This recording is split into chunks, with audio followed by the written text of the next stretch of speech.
Hello everyone, welcome back. This is a story from Her Silent Revenge, and it has taken a turn you absolutely didn't expect. Let's begin. My sister looked me straight in the eye and said, "If you won't be my assistant all week, then don't come." On the very vacation I paid for in full. I didn't argue. I canceled my ticket and texted back, "I'm staying home. Good luck handling it yourself." Then I made a call she never saw coming. When they walked into the resort lobby, the cameras were still rolling, and within minutes, a truth she believed would stay hidden for life was suddenly exposed. I'm so glad you clicked. Before we start, hit the comments. Where in the world are you joining from? Let's build a global conversation. Fair warning, this story includes fictionalized elements crafted for entertainment and insight. Resemblances to actual names or locations, pure coincidence. But the lesson you're about to hear, life-changing and worth every second. Ready? Let's go. The scar was still pink, a thin line across my chest where they'd cut the cancer out. 1 year tomorrow, September 22nd, 1 year alive. I traced it with my finger standing in my bathroom at 11:30 on a Monday night, still in my work clothes. The overhead light was too bright. It always was. But I'd learned during chemo that darkness made me think too much, and thinking too much led to places I couldn't afford to go. Not when I'd fought this hard to stay. The laptop in the other room was finally silent. 6 months. That's how long the Merck project had consumed my life. 6 months of 16-hour days of conference calls that started at 6 in the morning and strategy sessions that bled past midnight. 6 months of my team looking at me like I was made of steel when really I was just a woman who'd learned that survival meant you kept moving. You didn't stop. You didn't let anyone see you break. Tonight I'd push the final approval through. The new protocol would save lives. That should have felt like victory. Instead, it just felt like I could finally maybe breathe. I walked back into my living room. The apartment was too quiet. It always was. 1,400 square feet of hardwood floors and floor-to-ceiling windows overlooking the Philadelphia skyline. I'd bought it after the divorce 3 years ago. Stephen had wanted the house in the suburbs, the one with the yard I'd never have time to maintain, and the extra bedrooms for children we'd never have. I'd wanted space, light, proof that I could build a life that was mine. The suitcase sat in the corner by the door. Packed 3 days ago because that's what you did when you were a senior vice president of operations. You planned ahead. You left nothing to chance. Inside hiking boots I'd never worn, yoga clothes still creased from the package, a bathing suit I'd bought online because I hadn't been in a pool since before the diagnosis. Hope folded neatly between layers of cotton and spandex. The itinerary was printed and clipped to my corkboard. I'd read it so many times I'd memorized every line. Juniper Canyon Wellness Estate, Sedona, Arizona, September 22nd to 27th, 2023, reservation Brooke Callahan, 3 casitas, 6 guests, $37,000. I'd said the number out loud when I'd booked it back in June just to hear how it sounded. Obscene, maybe, but I'd survived stage 2 breast cancer. I'd endured 8 rounds of chemotherapy, a bilateral mastectomy, and 28 sessions of radiation that had left my skin raw and my soul rawer. I'd earned the right to spend my money however I damn well pleased. And what I pleased was this 1 week in the desert with my family. My father, Leland, my mother, Corinne, my younger sister, Sienna, and her boyfriend, Sterling. Just us. Red rocks and silence, and maybe if I was lucky, the kind of peace I hadn't felt since the doctor had said the word malignant. I wanted them to see me whole again. I wanted my mother to stop looking at me like I was made of glass. I wanted my father to stop clearing his throat every time someone mentioned the future, like he wasn't sure I'd be in it. I wanted Sienna to stop posting filtered photos of green smoothies and calling it wellness, and actually sit across from me at a table and ask how I was doing. I wanted to feel like someone's daughter again, someone's sister, not just someone's case study in survival. The memory hit without warning. It always did. The chemo ward at Pennsylvania Hospital, the chair by the window, the woman in the chair next to mine, Linda, 52, 2 kids in college, a husband who brought her crossword puzzles she was too nauseous to solve. We'd done our infusions together for 5 months. She'd made jokes about losing her hair. I'd made jokes about losing my appetite.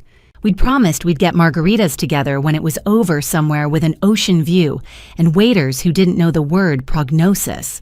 Linda died 4 weeks after her last treatment. Complications, they said. Infection. Her immune system had been too compromised. I'd gone to her funeral. I'd hugged her husband, who'd looked at me with eyes that said, "Why are you standing here and she's not?" I didn't have an answer. I still didn't. But I'd made her a promise in that hospital. If I make it, I'll live big enough for both of us.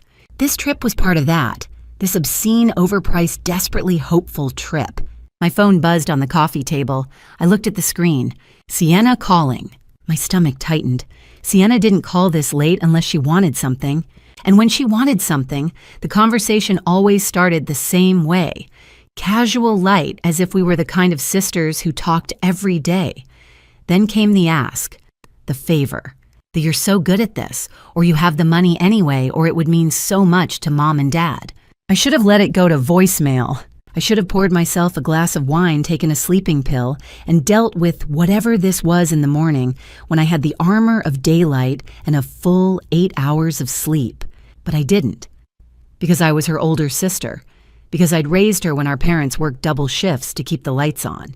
Because somewhere buried under years of resentment and exhaustion and the weight of being the responsible one, I still wanted to believe that family meant something.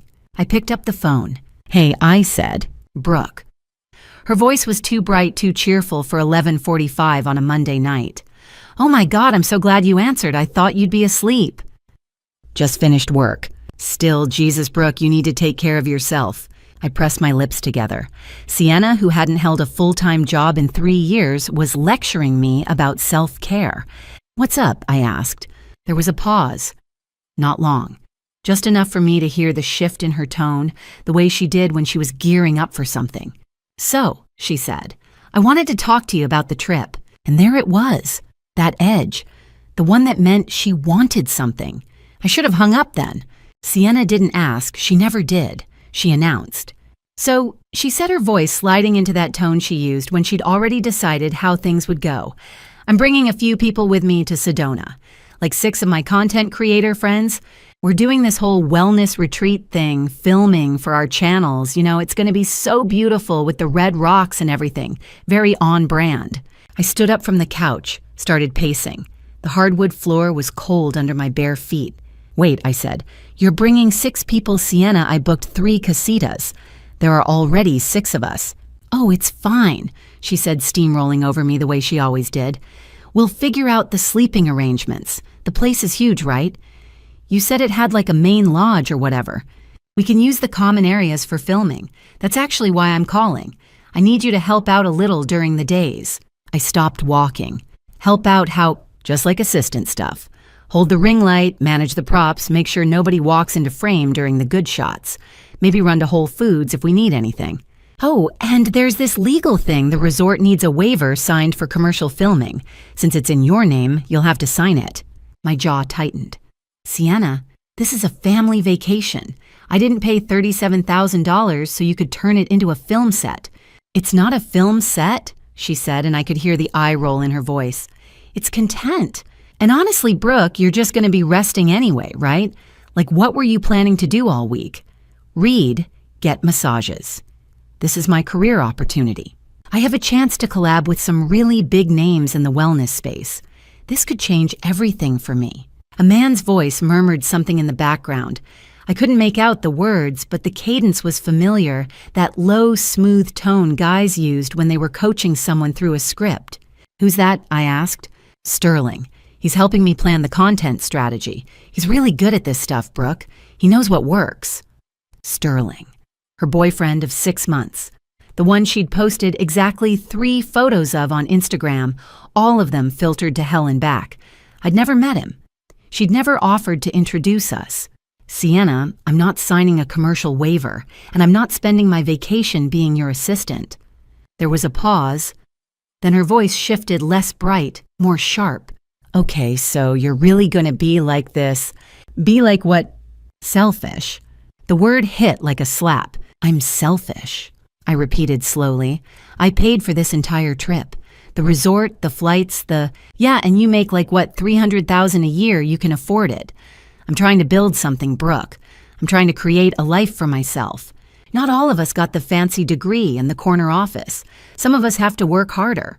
I pressed my hand against my forehead.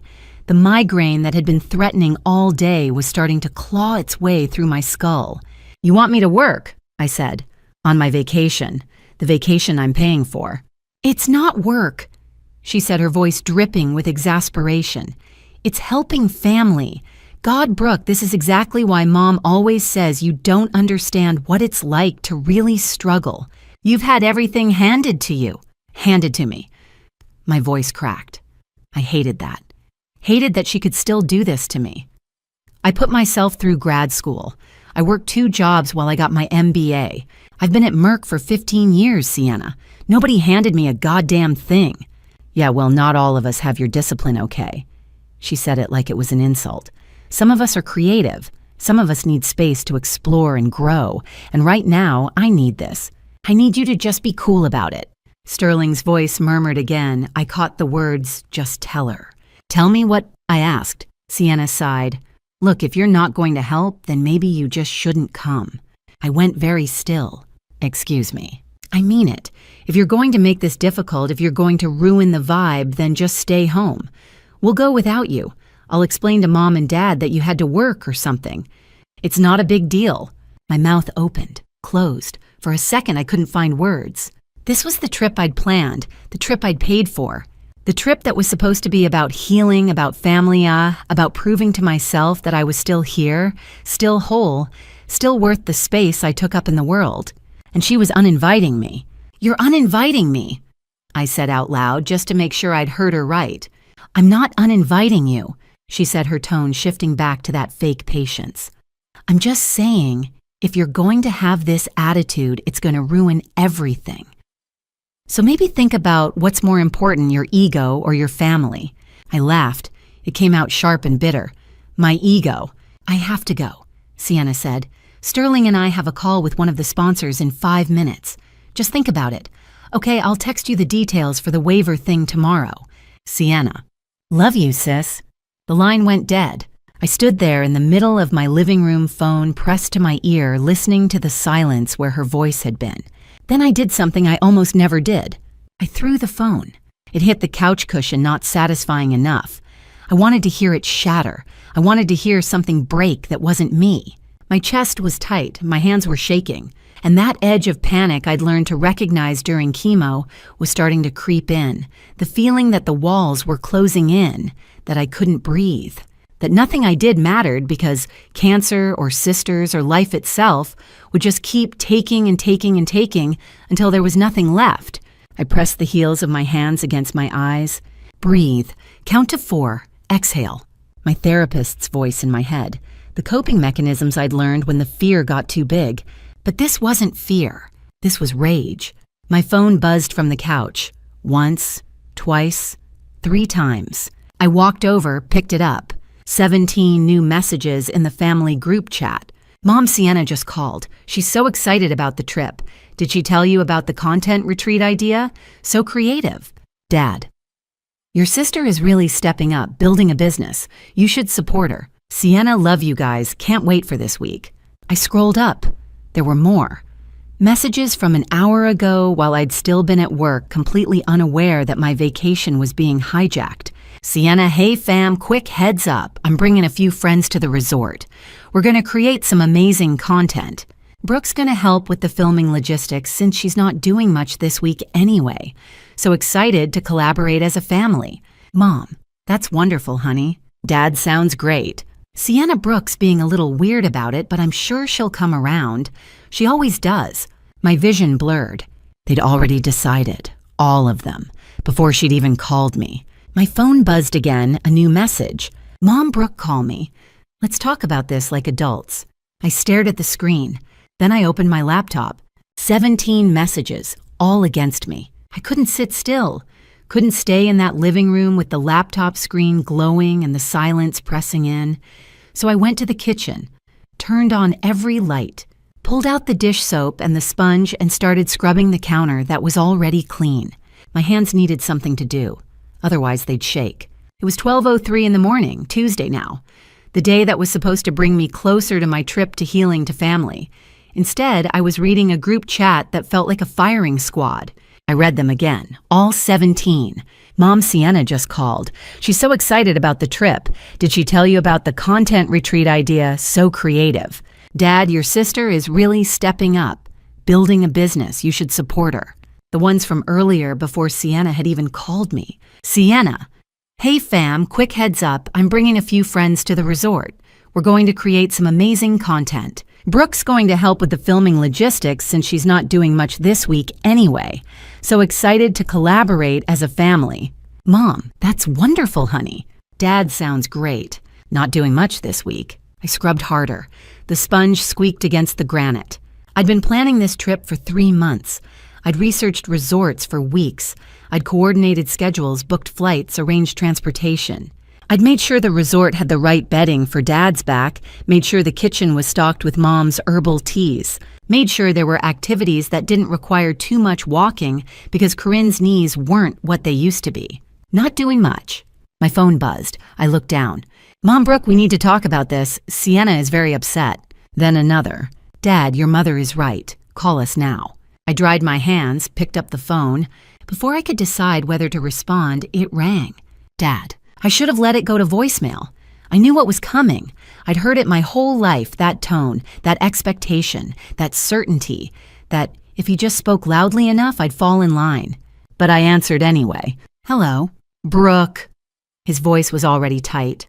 What the hell is going on? I'm not being Sienna's assistant, I said. That's what's going on. Don't be ridiculous. She needs help. Your family. That's what family does. Family doesn't demand I work on my vacation. It's not work, he said, and I could hear him shifting the phone, could picture him in his recliner in the living room, Mom probably sitting across from him, nodding along. It's helping out. Jesus Christ, Brooke, when did you get so selfish? There was that word again. I paid $37,000 for this trip, I said slowly. How is that selfish? Money isn't everything, he said. You throw money around like it solves problems, but you can't be bothered to actually show up for your family when it matters. Sienna is trying to build something. She's working hard. And you're going to sit in a spa all week and read. My jaw clenched so hard I thought my teeth might crack. I was planning to rest, I said. I had cancer, Dad. I spent a year, and we're all very proud of you for getting through that. He cut me off. But you're fine now. You're back at work. You're making your big salary. Sienna doesn't have those opportunities. She needs support. She's 33 years old. And you're 40, he said. You should be setting an example, being the bigger person. You don't have kids. You don't have responsibilities like she does. You don't understand what real tired feels like. The words hit like a fist to the stomach. You don't have kids. As if that made my life less valid. As if the cancer, the divorce, the 60-hour work weeks, the weight of carrying this family financially for 2 decades, as if none of that counted because I'd never given birth. Dad, just do this one thing, he said. Help your sister. Don't make this harder than it needs to be. I hung up. Didn't say goodbye, didn't explain, just pressed the red button and watched his name disappear from the screen. My phone buzzed immediately, a text from Mom. Corinne Brooke, that was incredibly rude. Call your father back and apologize. If you loved us, you'd help your sister. Family comes first. Or did we raise you wrong? If you loved us. The phrase wrapped around my throat like a noose. Stephen used to say that, my ex-husband. For 5 years of marriage, every time I chose my job over his convenience, every time I said no to something he wanted.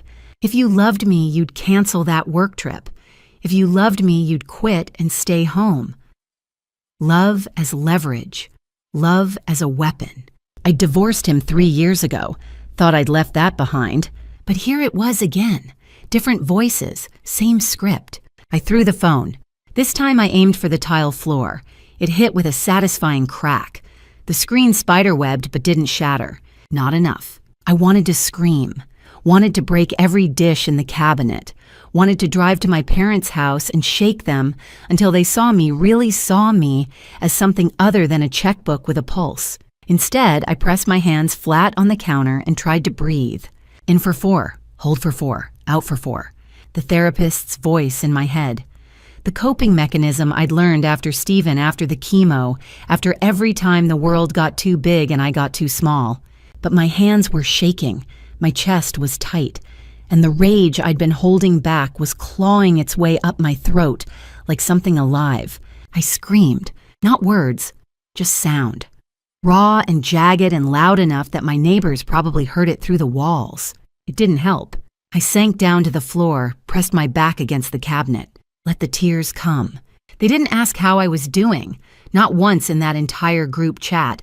Not one message that said, "Brooke, are you okay with this?" or "Brooke, what do you need?" Just demands. Just expectations. Just Sienna's name over and over like a prayer they all believed in. Sienna needs this. Support your sister. Don't be selfish. If you loved us... I pulled my knees to my chest, let myself cry the way I hadn't let myself cry in months. Ugly crying, the kind that made my face hot and my throat raw. And then slowly the crying stopped. The shaking stopped, and something else took its place. Something cold, something sharp. I stood up, wiped my face with the back of my hand, picked up my cracked phone from the floor. The screen still worked, barely. I walked back to the living room, sat down at my laptop. If they wanted war, I'd give them war, but I wouldn't fight blind. I opened a new browser window, typed into the search bar Sienna Callahan Instagram. It was time to find out what my sister was really hiding. Google knew everything. I just had to ask the right questions. The search results loaded in seconds. Sienna's Instagram profile appeared at the top, that little verified check mark next to her handle, like a badge of legitimacy she hadn't earned. At Sienna Soul Healing, 15,000 followers. I clicked. Her profile picture was all white linen and soft lighting. Sienna with her eyes closed, hands pressed together in prayer position, face tilted toward a window like she was communing with something divine. The bio read, "Wellness advocate, yoga teacher, helping you find your inner light. Link in bio for healing retreats." I wanted to throw up, but I didn't. Instead, I did what I'd been trained to do at Merck for 15 years. I gathered data. I scrolled through her feed. Every photo was the same aesthetic beige white, the occasional pop of sage green. Smoothie bowls arranged like art. Her in yoga poses on beaches I knew she couldn't afford to visit. Quotes about healing and self-love superimposed over sunsets. And then buried between a post about chakra alignment and one about the benefits of celery juice, I found it. June 18th. A carousel post. 5 photos of a resort that looked suspiciously similar to Juniper Canyon, though she'd filtered it to hell and back. The caption read, "Huge announcement, I'm hosting an exclusive wellness retreat this September in Sedona, Arizona. Limited spots available. Join me and a renowned healing guru for a week of transformation vortex energy work and deep soul alignment. Investment $500. Link in bio to secure your spot." This will sell out fast. $500. I clicked through the photos. She'd used stock images of meditation circles, spa treatments, red rock landscapes. Nothing that was actually hers. Nothing that was real. The comments were a goldmine. User Ashley Heals. Oh my God, I'm so in. Just paid. When do we get the guru's name? User Wellness with Tara signed up. This is exactly what my soul needs right now. User Holistic Hannah paid. Can't wait to meet you IRL. I kept scrolling. More comments, more people. Can't wait. Just booked my flight to Phoenix. Paid my deposit, so excited. My stomach turned. I opened a new tab, went to one of those websites that archives Instagram comments, copied Sienna's post, URL. Let it pull every comment ever made. 47 comments from unique users saying they'd paid. 47 people who'd trusted her. 47 people who'd handed over $500 for a retreat that didn't exist. I pulled up the calculator on my laptop. 47 times 500. $23,500. I sat back, stared at the number. She'd scammed $23,000 from her followers. And now she wanted to use my $37,000 vacation, the one I'd paid for, the one I'd planned, as my own goddamn healing retreat to fulfill the promises she'd made to those people. I wasn't paying for a family vacation. I was paying for her con. I scrolled further. The comments got uglier as the months went on. July 15th. Hey, Sienna, still haven't heard back about the itinerary. Can you send details? July 30th. It's been 6 weeks since I paid. Where's the confirmation email? August 5th. This is starting to feel sketchy. Can someone else confirm they've heard from her? August 20th, I want my money back. This was a scam. September 10th, where is my refund? I'm reporting this. And Sienna's responses, when she bothered to respond at all, were masterclasses in gaslighting.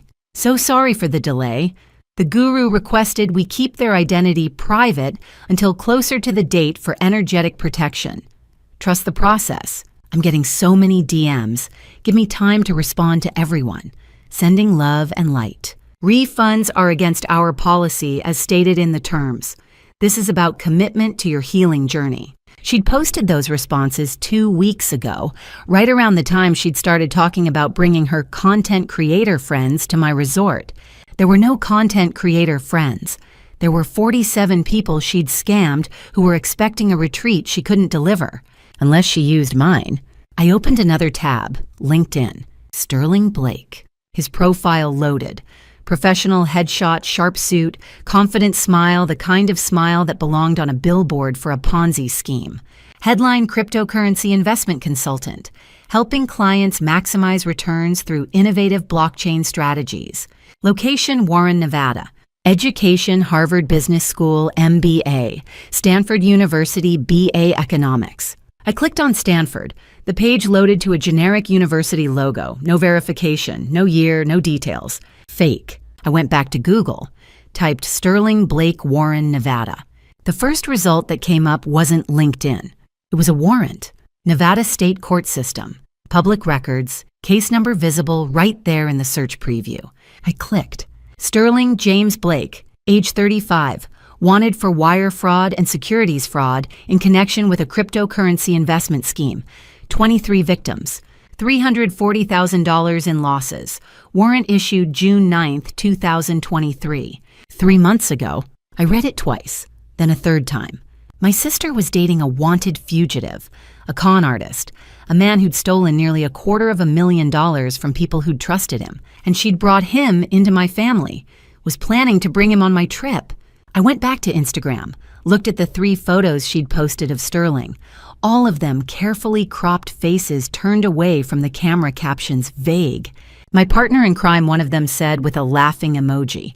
Partner in crime. Jesus Christ. I screenshot everything. The Instagram posts, the comments, the LinkedIn profile, the warrant.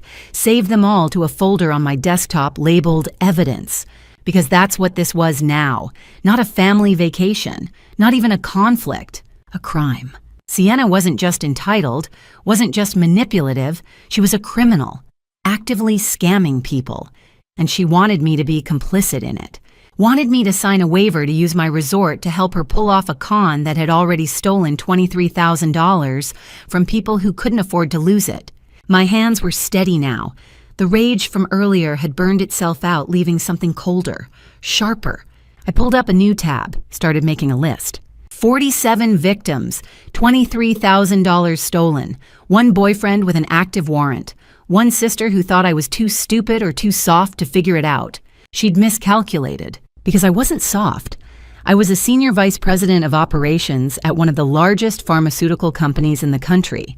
I'd built protocols, managed crises, navigated FDA audits. I knew how to gather evidence. I knew how to build a case. And I was very, very good at my job. I looked at the clock. 1:28 in the morning. I should have been exhausted. Should have been in bed trying to sleep before another long day at work. Instead, I felt awake, clear, focused. If she'd scammed strangers, what had she done to me? I opened a new tab, typed free credit report. It was time to find out. The deeper I dug, the worse it got. The credit report tab sat open in my browser waiting, but I closed it. Not yet. I needed to finish what I'd started with Sterling first. Needed to understand exactly what kind of man my sister had brought into our lives. I went back to the Nevada warrant, clicked through to the full court documents. Sterling James Blake, born March 14, 1988, last known address, Warren, Nevada.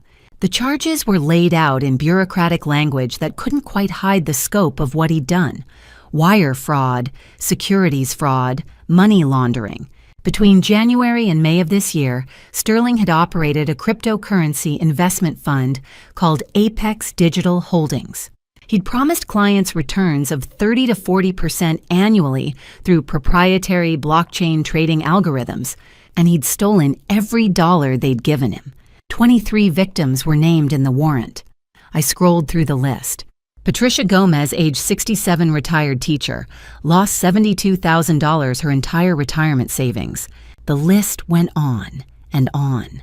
$340,000. 23 families destroyed. And Sterling, the man my sister called her partner, the man she was planning to bring on my vacation, had done it all with a smile and a PowerPoint presentation. I went back to his LinkedIn, looked at it with fresh eyes. Harvard Business School, MBA. I clicked the link. It went nowhere. Just a generic page with no verification, no details that could be checked. I tried Stanford. Same thing. Both degrees were lies. I searched Sterling Blake Harvard MBA. Nothing. No alumni records. No trace of him ever setting foot on that campus. The man had built his entire professional identity on lies, and he was good at it. Good enough that 23 people had trusted him with their life savings.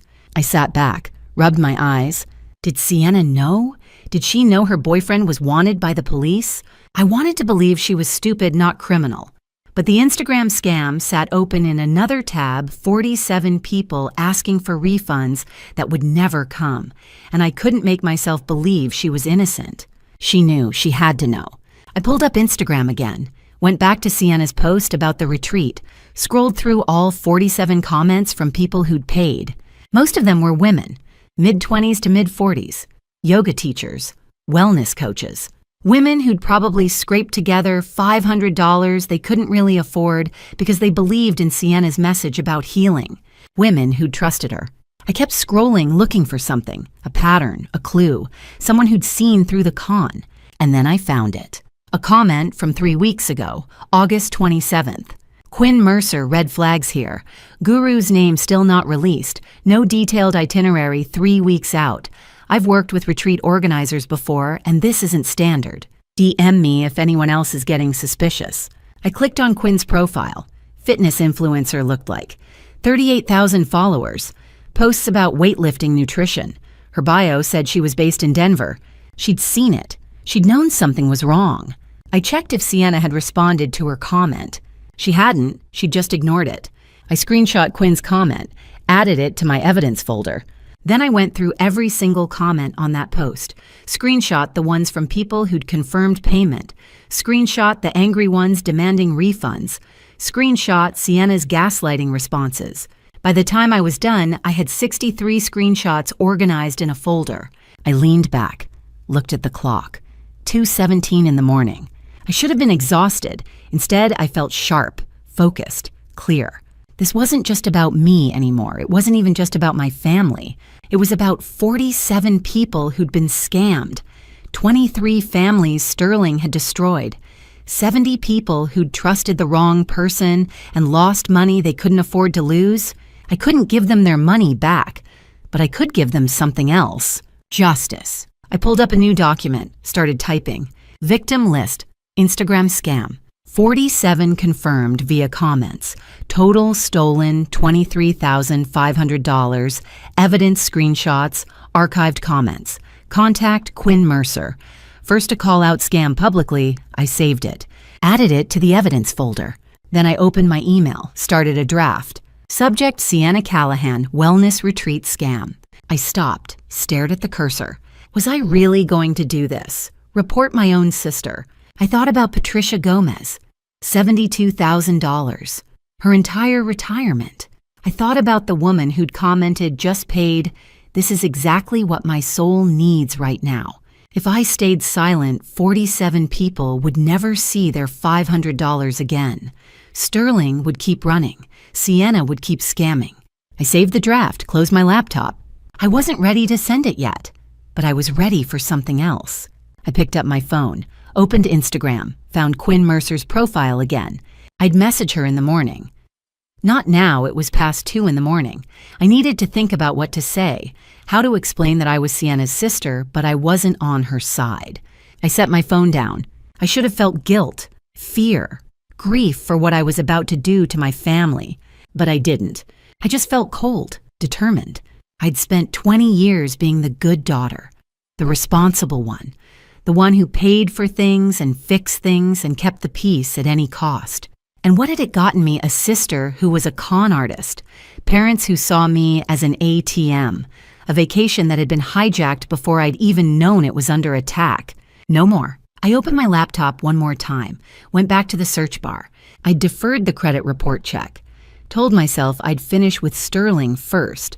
But there was one more thing I needed to know. How deep did Sienna's crimes go? Had she just scammed strangers, or had she... I paused, my finger hovering over the keyboard. No, not tonight. I was running on rage and adrenaline and 3 hours of sleep. If I found something worse right now, I'd make a decision I couldn't take back. I needed to be smart, systematic, strategic. I'd message Quinn in the morning. I'd finish mapping out Sienna's scam. I'd figure out exactly what I was dealing with. And then I'd decide what to do about it. I closed the laptop, stood up. Tomorrow was Tuesday, a work day. I'd have to function like a normal human being, pretend everything was fine. But tonight I'd learned something important. My sister was a criminal, her boyfriend was a fugitive, and I had 63 pieces of evidence that could destroy them both. The question wasn't whether I'd use it. The question was when. Tuesday morning I messaged Quinn Mercer. She responded in 3 minutes. I was sitting at my desk at Merck, staring at a spreadsheet I couldn't focus on when my phone buzzed with her reply. Quinn, holy shit. You're Sienna's sister. Can you talk? I'm in Denver 2 hours behind you. Call me whenever. I looked at the clock. 9:07. I had a meeting at 10, but I had time. I stepped out into the hallway, found an empty conference room, closed the door, dialed her number. Brooke. She picked up on the first ring. Yeah, hi. Jesus Christ. Her voice was low, urgent. I've been trying to get people to listen for 3 weeks. Your sister blocked me on Instagram. I filed a complaint with the Better Business Bureau, but they said since it was a private transaction, there wasn't much they could do. I even tried reporting her account, but Instagram didn't take it down. I know, I said. I saw your comment last night. That's why I'm calling. What's going on? Is she really your sister? Unfortunately. Quinn laughed, but there was no humor in it. Okay, so, what do you know? I told her. Not everything I didn't mention Sterling's warrant yet, didn't mention the $37,000 I'd spent on a trip that was supposed to be mine. But I told her enough. She's planning to use a resort I booked to fulfill the retreat promises she made. She wants me to be her assistant. I refused, and then I started digging. And she scammed 47 people, $23,500. There's no guru. There never was. She was going to show up with some friends' film content and call it a retreat. Silence on the other end. Then, I knew it. I fucking knew it. I have screenshots, I said. Every comment, every promise she made, her responses, all of it. Can you send them to me? I can. But I need to know something first. If I build a case against her, if I report this to the police, will people testify? Hold on. I heard rustling, a door closing. Okay, listen, I created a group chat, 46 of us, people who paid and never got refunds. We've been trying to figure out what to do. Most of them are scared to lose the money, but a few of us are pissed enough to take action. If you're serious about this, I can connect you. I'm serious. Okay, give me your number. I'll add you. She hung up. 10 seconds later, my phone buzzed, a group chat invitation. Sienna Callahan scam victims, evidence gathering. I joined. 46 people. The chat was active messages flying by faster than I could read them. One victim, the 47th, had stopped responding weeks ago. Quinn said she'd deleted Instagram entirely after the scam. Couldn't blame her. Quinn, everyone meet Brooke. She's Sienna's older sister. She's on our side. She has evidence. She wants to help. The chat exploded. Tatum Waite, her sister. Blair, is this a trap? Gemma. How do we know we can trust her? Quinn. She reached out to me. She has screenshots of everything. She's not defending Sienna. She's trying to take her down. I typed, I know you have no reason to trust me, but my sister scammed you and she tried to scam me too. I want to help. I work in pharmaceuticals. I know how to build a case. If you're willing to testify, I can make sure this gets to the right people. Another pause, then messages started coming in. Reese, I'm in. I'm a wellness coach. I paid $500 I didn't have because I believed in her message. I've been trying to get it back for 2 months. Ainsley, same. I'm a fashion micro-influencer. $500 was my grocery budget for a month. I trusted her. Tatum, fitness influencer here. Austin, Texas. I've worked with retreat organizers before. I knew something was off when she wouldn't release the guru's name, but I'd already paid. I'm in. Blair, beauty vlogger. Los Angeles. I want that bitch in jail. Count me in. Gemma, lifestyle blogger, Portland. I'll testify. I have all the emails. The messages kept coming. Single moms who'd scraped together $500. College students who'd put it on credit cards. Yoga teachers who'd been saving for months. People who'd trusted Sienna because she'd spoken their language, wellness, healing, transformation. People who'd believed in her because she looked like them, talked like them, promised them something they desperately wanted. I read every message, felt the weight of it settle in my chest. This wasn't about me anymore. It wasn't even about my family. It was about 47 people who'd been lied to, who'd been used, who deserved better. I typed, thank you, all of you. I'm going to figure out the best way to report this. It might be FBI, it's wire fraud across state lines. It might be the Arizona Attorney General, since that's where the retreat was supposed to happen. I'll research the jurisdiction and let you know. Quinn, whatever you need, we're here. Tatum. We've been waiting for someone to take this seriously. Thank you.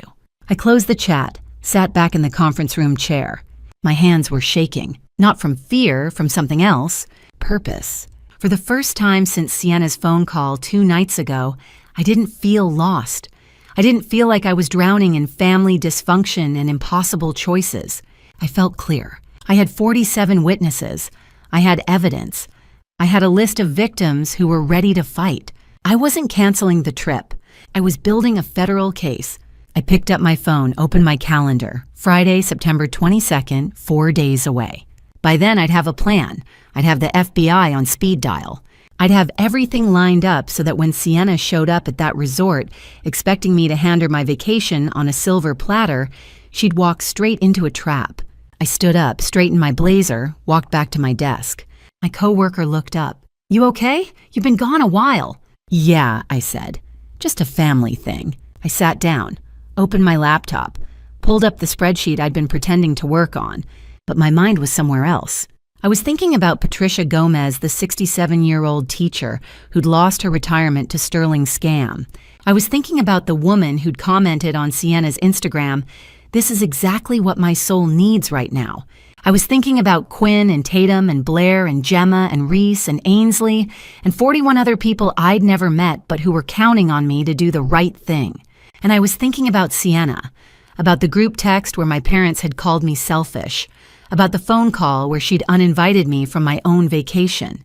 They thought I'd fold, thought I'd show up, apologize, play assistant, and keep the peace like I always did. They were wrong. I wasn't folding. I was going to war. I couldn't sleep. At 2 a.m., I was in the storage closet pulling out old photo albums. The apartment was silent except for the hum of the refrigerator and the distant wail of a siren on Market Street. My hands moved on autopilot, flipping through cardboard boxes I hadn't touched in years, old tax returns, college textbooks, a cracked picture frame from my wedding to Stephen. I told myself I was looking for something. Anything. A distraction from the spreadsheet of evidence still glowing on my laptop in the living room. But I wasn't looking for a distraction. I was looking for proof. Proof that I hadn't imagined my entire childhood. Proof that I had a right to be angry. Proof that I wasn't the selfish, ungrateful monster my family thought I was. And then I found it. The photo was at the bottom of a faded Kodak envelope stuck between 2 pages of a 1993 album. The colors had yellowed slightly, but the image was clear, a 10-year-old girl with dark braids and a Too Big Flyers t-shirt holding a newborn baby wrapped in a pink hospital blanket. Me and Sienna. I was smiling in the photo. My hands cradled her head carefully the way the nurse had shown me. Behind us, Mom sat in the hospital bed, exhausted. Dad stood by the window, talking on a beeper. I remembered that day, September 9th, 1993. I remembered missing the first week of 5th grade because Mom had complications after delivery. I remembered Dad handing me the baby and saying, "You're the big sister now. You gotta help out." I was 10 years old. I sank onto the floor of the closet, the photo trembling in my hands. I had raised Sienna. Not Mom, not Dad, me. From age 10 to 18, I was the one who got up at 6 a.m. to make her breakfast before school. I packed her Lunchables. I walked her to the bus stop. I stayed home on Friday nights to babysit while Mom and Dad worked double shifts, Mom at the elementary school cafeteria, Dad at the post office. I was the one who went to parent-teacher conferences when Sienna got in trouble for talking back in 3rd grade. I was the one who taught her how to tie her shoes, how to ride a bike, how to do long division. I gave up sleepovers, school dances, the 8th grade trip to Washington, D.C., because someone had to take care of Sienna, and that someone was always me. I set the photo down and opened my laptop. The Excel spreadsheet I'd been avoiding all night stared back at me cold and clinical. I had started it 2 months ago during one of Mom's guilt trip phone calls about how family helps family. I had wanted to know exactly how much I had helped. Now I was going to finish it. Item 1. Mortgage payoff for Leland and Corinne.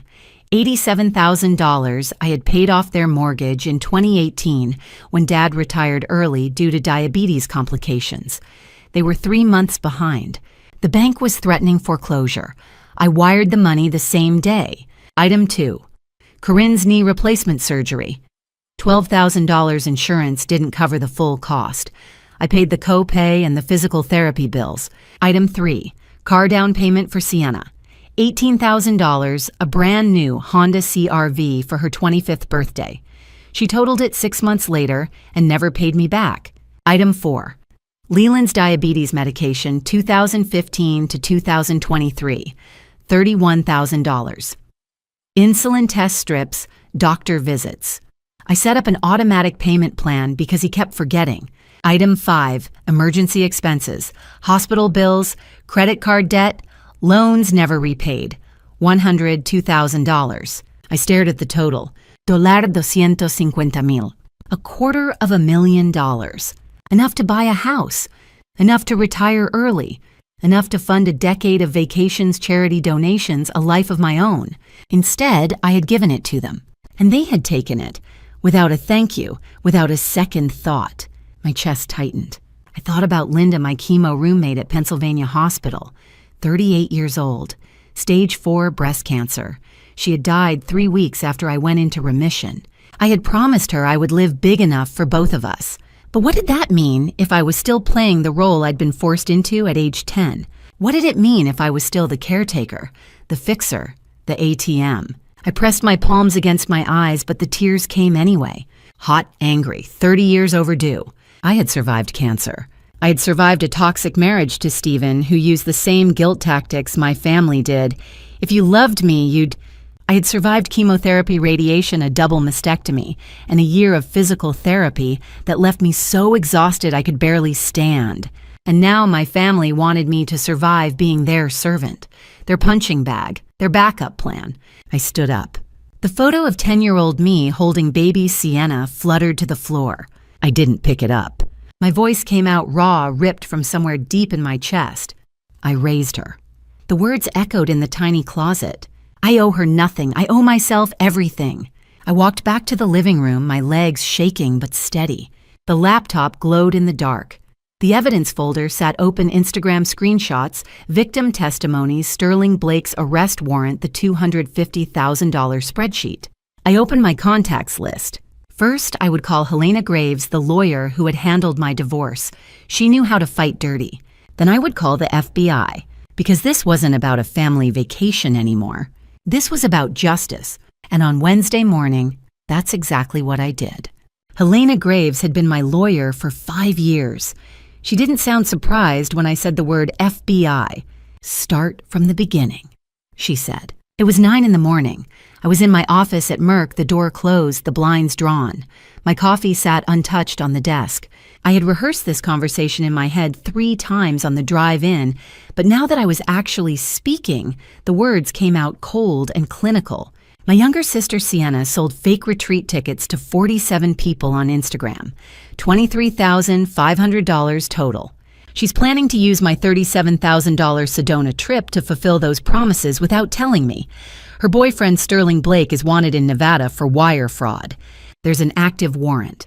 $340,000, 23 victims. Ponzi scheme. Silence. Then Helena's voice sharp and steady. Do you have documentation? Screenshots, victim testimonies, court records, a full evidence folder. Good. This is federal jurisdiction wire fraud, interstate commerce, potentially identity theft if she used your name on anything. You need the FBI, not just local police. I'll handle the civil side, restraining orders, damages, family law if your parents are complicit.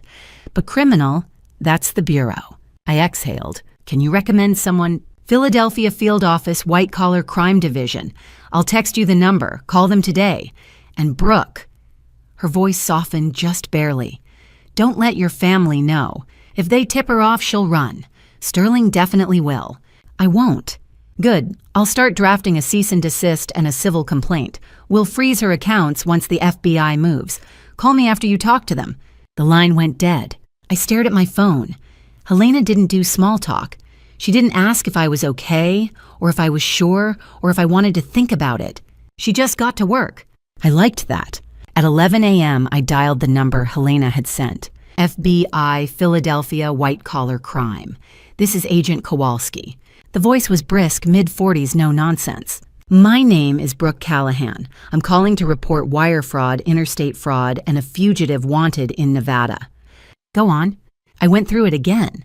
Sienna's Instagram scam, the 47 victims, Sterling's warrant out of Carson City, the planned trip to Arizona, the fake retreat. Agent Kowalski didn't interrupt.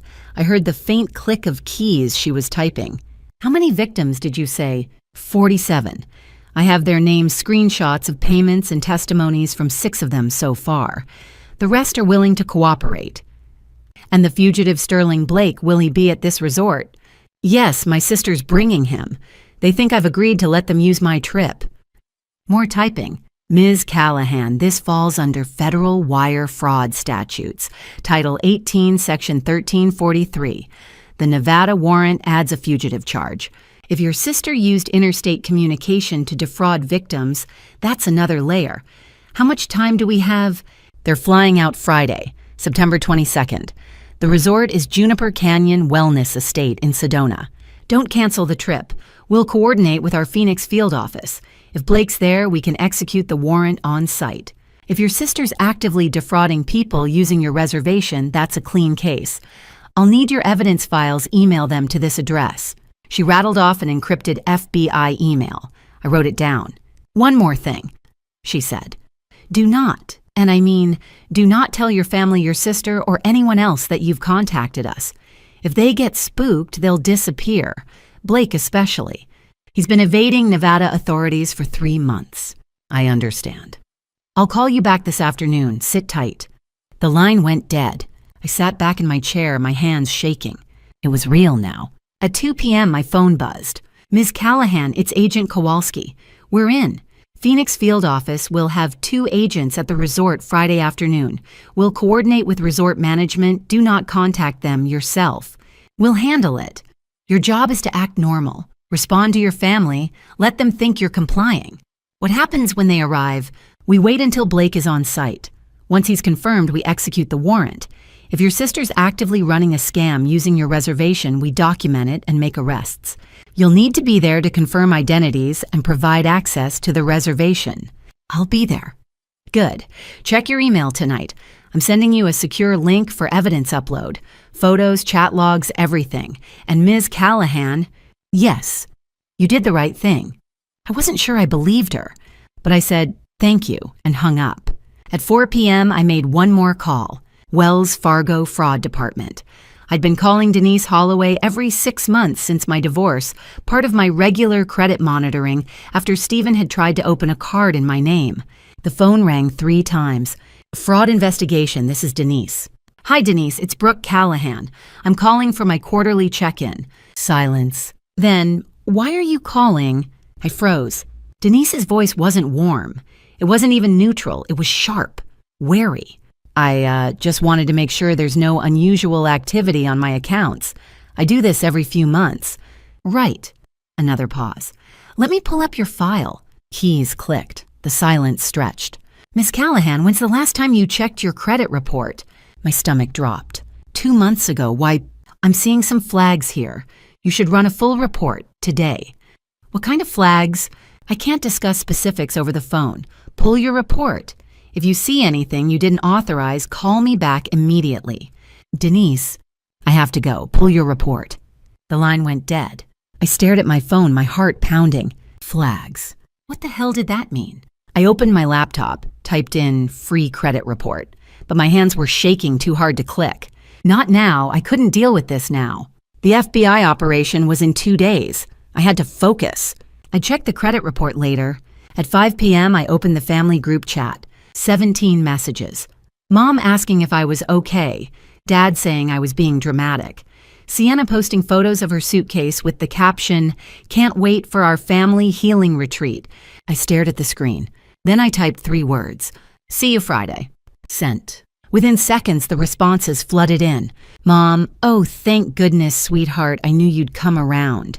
Dad, "That's my girl." Sienna, "OMG, yay, I'm so excited, sis. This is going to be amazing." I turned off my phone. Let them think I'd caved. Let them think I was still the same Brooke who'd been paying their bills for 30 years. Let them think they'd won. Because on Friday when they walked into that resort, the FBI would be waiting. And I was going to watch. Silence is a weapon. I didn't answer a single call for 2 days. Wednesday evening, my phone lit up 15 times. Corinne. I let every call go to voicemail. I watched the screen flash Mom Mobile and set it face down on my kitchen counter. Thursday, the voicemail started. Leland first. 3 messages, each one a different shade of panic. 6:30 p.m. Wednesday. Brooke, call your father back right now. This is ridiculous. You said you were coming. Don't make this harder than it needs to be. His voice was sharp, authoritative, the same tone he'd used when I was 10 and forgot to pick Sienna up from daycare. I deleted it. 8:15 p.m. Wednesday. I don't understand why you're not answering. Your mother's worried sick. She's been crying all evening. Just call us back, okay? Confusion now. A crack in the armor. I deleted it. 9 a.m. Thursday. Brooke, honey, are you okay? Please just call us back. We're worried about you. Honey. He hadn't called me that in 20 years. I deleted it. Corinne texted. 8 messages. No punctuation, all lowercase, the digital equivalent of hyperventilating. Brooke, sweetie, please pick up. Did we say something wrong? Your sister is so excited she can't sleep. I thought you said you were coming. Are you mad at us? Please don't do this. Dad is worried sick. If you don't call back by tonight, I'm calling the police. I read them all. I didn't reply to a single one. Wednesday night, I sat at my kitchen table and opened the evidence folder on my laptop. 47 victim testimonies. I'd read them before, but I needed to read them again. I needed to remember why I was doing this.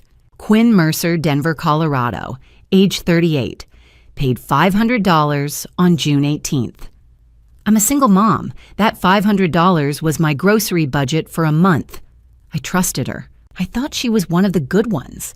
Tatum Green, Austin, Texas, age 29. Paid $500 on June 22nd. I've been following Sienna for 2 years. I thought we were friends. When I asked for a refund, she blocked me. Like I didn't even exist. Gemma Caldwell, Portland, Oregon, age 34. Paid $500 on July 2nd. I just got out of an abusive relationship. I thought this retreat would help me heal. Instead, I got scammed by someone who posts about holding space and sisterhood. I closed the laptop. My hands weren't shaking. I wasn't crying. I was just cold. Thursday afternoon, Sienna posted an Instagram story. A photo of her suitcase, perfectly arranged yoga mat, rose quartz crystals, a white linen outfit, a journal with gold lettering that said, "Manifest your best life." The caption, "Healing retreat starts tomorrow. So grateful for my big sis's support. Can't wait to share this sacred space with my soul tribe." I stared at the screen. Grateful. She had stolen from 47 people. She was dating a fugitive wanted for wire fraud. She had demanded I work as her assistant on a trip I paid for, and she was grateful. 2 hours later, Sterling posted, a selfie at Phoenix Sky Harbor Airport Gate B7. Backward baseball cap designer sunglasses, a smirk that made my skin crawl. The caption, "Arizona bound, big moves coming." I screenshot it, sent it to Agent Kowalski with 2 words, "He's early." She replied in 30 seconds, "We know, eyes on him." Thursday evening I packed 1 carry-on suitcase, TSA approved toiletries, comfortable clothes, my laptop, the evidence folder printed and filed in a manila envelope. My coworker Janet stopped by my office as I was leaving. "Big weekend," she asked. I smiled. "Just a trip to Arizona, long overdue." "Sounds nice, you deserve it." I nodded. She had no idea. Thursday night, I set my alarm for 6 a.m. I didn't toss and turn. I didn't lie awake replaying the voicemails or imagining what would happen Friday. I just closed my eyes and slept, deeply, dreamlessly, the sleep of someone who knows exactly what they're doing. Friday morning, September 22nd, 6 a.m. The alarm went off. I opened my eyes. 1 year ago today, Dr. Patel had called me into her office at Pennsylvania Hospital and said the words I'd been waiting 6 months to hear, "You're cancer-free." I had cried for an hour. Today I didn't cry. I got out of bed, showered, dressed, checked my phone. No new messages. Good. I grabbed my suitcase, my keys, and the printed evidence folder. Walked out the door. Locked it behind me. My Uber was waiting. "Philadelphia International?" the driver asked. "Yes." He loaded my suitcase into the trunk. I climbed into the back seat.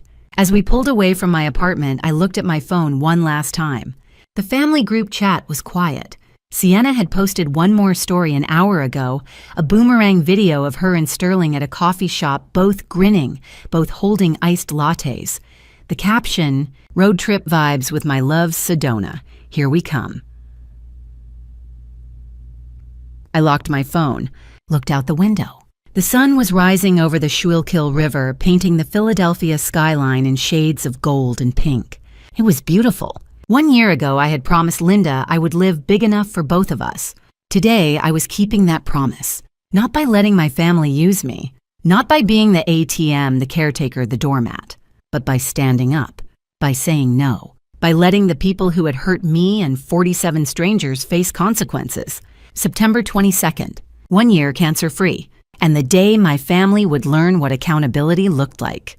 Cathedral Rock blazed red against the Arizona sky. In 2 hours, everything would explode. I didn't know that yet, not entirely, but as I stood at the Hertz counter at Phoenix Sky Harbor Airport, keys to a rented Jeep, Grand Cherokee in my hand, I felt it a low hum of certainty, like the moment before a thunderstorm breaks. It was 10 a.m. The desert sun was already brutal. I loaded my suitcase into the trunk, programmed the GPS, and pulled onto the freeway. Northbound, Interstate 17, Sedona, 90 minutes. The first hour of the drive was flat. Saguaro cacti, scrub brush, heat shimmering off asphalt. I kept the windows up, the air conditioning on high, and my phone on silent. 17 missed calls since I'd landed. Corinne, Leland, Sienna. I didn't check the voicemails. At exit 298, I merged onto Arizona Route 179, and the landscape changed. Red rock formations rose from the earth like ancient cathedrals. Bell Rock, Courthouse Butte, massive iron oxide cliffs glowing rust and crimson under the noon sun. It was breathtaking and deeply ironic, because in 90 minutes my family was going to walk into one of the most beautiful places on earth, expecting a free vacation, funded by their ATM of a daughter. Instead, they'd find the FBI. I pulled into Juniper Canyon Wellness Estate at 12:30. The resort sat at the base of Cathedral Rock, 12 acres of adobe-style casitas, nestled into red sandstone. Terracotta tiles, floor-to-ceiling windows, a main lodge with exposed wood beams and southwestern pottery. A man in khaki pants and a polo shirt with the resort logo stepped out of the lobby as I parked. Mid-40s, salt and pepper hair, warm brown eyes. He extended a hand. "Ms. Callahan, I'm Vincent Moretti, resort manager. We spoke on the phone." His handshake was firm, professional, but his eyes were kind. "Thank you for accommodating this," I said. "Of course, let's get you settled." He led me through the lobby, vaulted ceilings, a stone fireplace, the scent of sage and desert lavender, and down a gravel path to Casita 3, 800 square feet, king bed kitchenette, a private patio with a view of Cathedral Rock that looked like a postcard. Vincent set my suitcase inside and closed the door. "Ms. Callahan, I need you to know we're taking this seriously. I've briefed my security team. The FBI coordinator contacted me yesterday. We've cleared the adjacent casita for their use. When your family arrives, we'll handle it exactly as planned." I looked at him. "Have you ever had to do something like this before?" He paused. "Once. 3 years ago. Domestic violence situation. A guest's ex-husband tracked her here. We worked with Coconino County Sheriff. She's safe now." His voice softened. "You're safe here too." I believed him. At 1 p.m., an unmarked white van pulled into the service entrance. I watched from my patio as 3 people in plain clothes stepped out. One of them I recognized immediately, Agent Lydia Kowalski. She walked to my casita and knocked twice. I opened the door. "Ms. Callahan." She nodded to the 2 agents behind her. "This is Agent Roscoe and Agent Sarah Delgado, Phoenix Field Office. We'll be coordinating from Casita 7. Your sister's vehicle was last tracked on Route 17 southbound, ETA approximately 2 hours. Sterling's with her. We believe so. We have visual confirmation from a rest stop outside Flagstaff. 6 additional individuals, likely the influencers from your evidence file." I nodded. Lydia's expression shifted, just slightly. "Ms. Callahan, before we proceed, there's something you need to know. During our background checks, we found additional activity." "What kind of activity?" She pulled a manila folder from her bag, set it on the table. "Your sister opened 3 credit cards in your name." The room tilted. "What?" Lydia opened the folder. 3 documents. Bank letterhead. Wells Fargo Platinum Card, opened April 12, 2023. Balance $28,400. Chase Sapphire Reserve, opened May 3, 2023. Balance $32,100. American Express Gold, opened June 8, 2023. Balance $21,500. I stared at the numbers. $82,000, Lydia said quietly. "Forged signatures. She used your social security number, your employment at Merck for income verification. The bank fraud department flagged the accounts 2 days ago. They've been frozen as of yesterday." I couldn't breathe. My hands were numb. I sat down. "April," I said. My voice sounded far away. "April through June." Lydia nodded. "Does that timeline mean something?" "I was in chemotherapy recovery. April through June. I wasn't paying attention. I was just trying to survive." Agent Roscoe spoke for the first time. "She exploited your vulnerability. That's common in identity theft cases involving family members." I looked at the documents again. Designer purchases, cash advances, restaurant charges in cities I'd never been to. She hadn't just scammed strangers on Instagram. She had stolen from me. While I was recovering from cancer. 18 months, I said. Lydia frowned. "I'm sorry. She's been stealing from me for 18 months since I got sick." Lydia's jaw tightened. "Ms. Callahan, this adds federal identity theft charges. Title 18, U.S. Code Section, 10 to 28, 2 to 5 years per count. Combined with the wire fraud, the fugitive charge on Blake, and the conspiracy involving your parents, your sister is looking at significant prison time." I looked up. "My parents..." Lydia hesitated. "We'll discuss that when they arrive, but yes, we have evidence they were aware of her activities." I stood up, walked to the window. Cathedral Rock glowed red in the afternoon light. I thought about the spreadsheet I'd made 3 nights ago. The $250,000 I'd given my family over 20 years. Now $82,000 stolen. $332,000. And they had the audacity to call me selfish.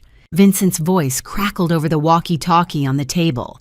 "Ms. Callahan, we have a situation at the front desk." Lydia picked up the radio. "Go ahead." "Large group just arrived. 8 people. They're asking for Brooke Callahan. The woman in charge says she's family. Name's Sienna." Lydia looked at me. I looked at the 3 credit card statements on the table. Then I stood. "It's time." Sienna's voice echoed through the lobby before I saw her. "Where is my sister?" I was still in my casita 30 yards away, watching through the window. Vincent had given me a walkie-talkie. I heard everything. "Ma'am, if you could just lower your voice." "Don't tell me to lower my voice. We drove 2 hours. This is a healing retreat. Where is Brooke Callahan? I clipped the walkie-talkie to my belt and walked toward the main lodge. Slowly. Let them wait. The lobby was chaos. 9 people. Suitcases scattered across the terracotta tile. A yoga mat unrolled halfway to the fireplace. Someone's designer handbag knocked over a potted succulent. Sienna stood at the front desk, both hands flat on the counter, leaning forward like she was about to vault over it. Her white linen pants were wrinkled. Her hair, usually perfect for Instagram, was frizzy from the humidity. Behind her, Sterling, backward baseball cap, sunglasses pushed up on his forehead, arms crossed, smirking. And 7 women. I recognized them from the evidence files. Tatum Green, Austin, fitness influencer, 22,000 followers. Blair Sutton, Los Angeles, beauty guru, 18,000 followers. Gemma Caldwell, Portland, lifestyle blogger, 12,000 followers. Reese Donovan, Denver, wellness coach, 9,000 followers. Ainsley Porter, Nashville, fashion micro-influencer, 6,000 followers. Quinn Mercer, Denver, fitness and single mom, 38,000 followers. The one who'd warned me 3 weeks ago. Marley Finch, Seattle, travel blogger, 14,000 followers. They stood in a cluster near the stone fireplace, clutching their phones, whispering. Vincent stood behind the front desk, calm, hands folded. His voice was even. Ms. Callahan, I understand your frustration, but as I explained, the reservation is for 3 casitas. Callahan party only. No additional guests are authorized. My sister paid for this. Sienna's voice cracked. This is my event. This is my crew. We're filming a wellness retreat for my platform. Do you know how many people follow me? I'm sure it's impressive, Vincent said. However, commercial filming on this property requires permits filed with Coconino County. You don't have them. We don't need permits. This is content. Content filmed for commercial purposes requires permits. Sterling stepped forward. Look, man. His voice was low, threatening. I don't think you understand the situation. We've got contracts, sponsorships. We're not just some random tourists. If you don't give us access, I'll have my lawyer. Vincent didn't blink. Mr. Blake. Sterling froze. You have an active warrant out of Carson City, Nevada. Wire fraud, securities fraud, $340,000, 23 victims. The lobby went silent. Sterling's face drained of color. The warrant was issued June 9th. You've been evading arrest for 3 months. Sterling took a step back. This is insane. You can't just... He turned toward the main entrance. A man in a resort polo shirt stepped into the doorway. 6'2", arms the size of tree trunks, earpiece. Miguel. Security. Sterling spun toward the service entrance. Another guard, a woman. Short dark hair, cop stance. Anya. He looked at the patio doors. Darius stood there, arms crossed. Sterling's breathing quickened. You can't keep me here. That's illegal. You're free to leave, Vincent said calmly. But Coconino County Sheriff has been notified. They'll be here shortly. The 7 influencers were no longer whispering. Quinn stepped forward. Wait. Her voice was sharp. What retreat? Sienna spun around. Quinn, babe, just let me handle this. No. Quinn's eyes narrowed. What? Retreat? Tatum pulled out her phone, started scrolling. Sienna, you said this was an all-inclusive package.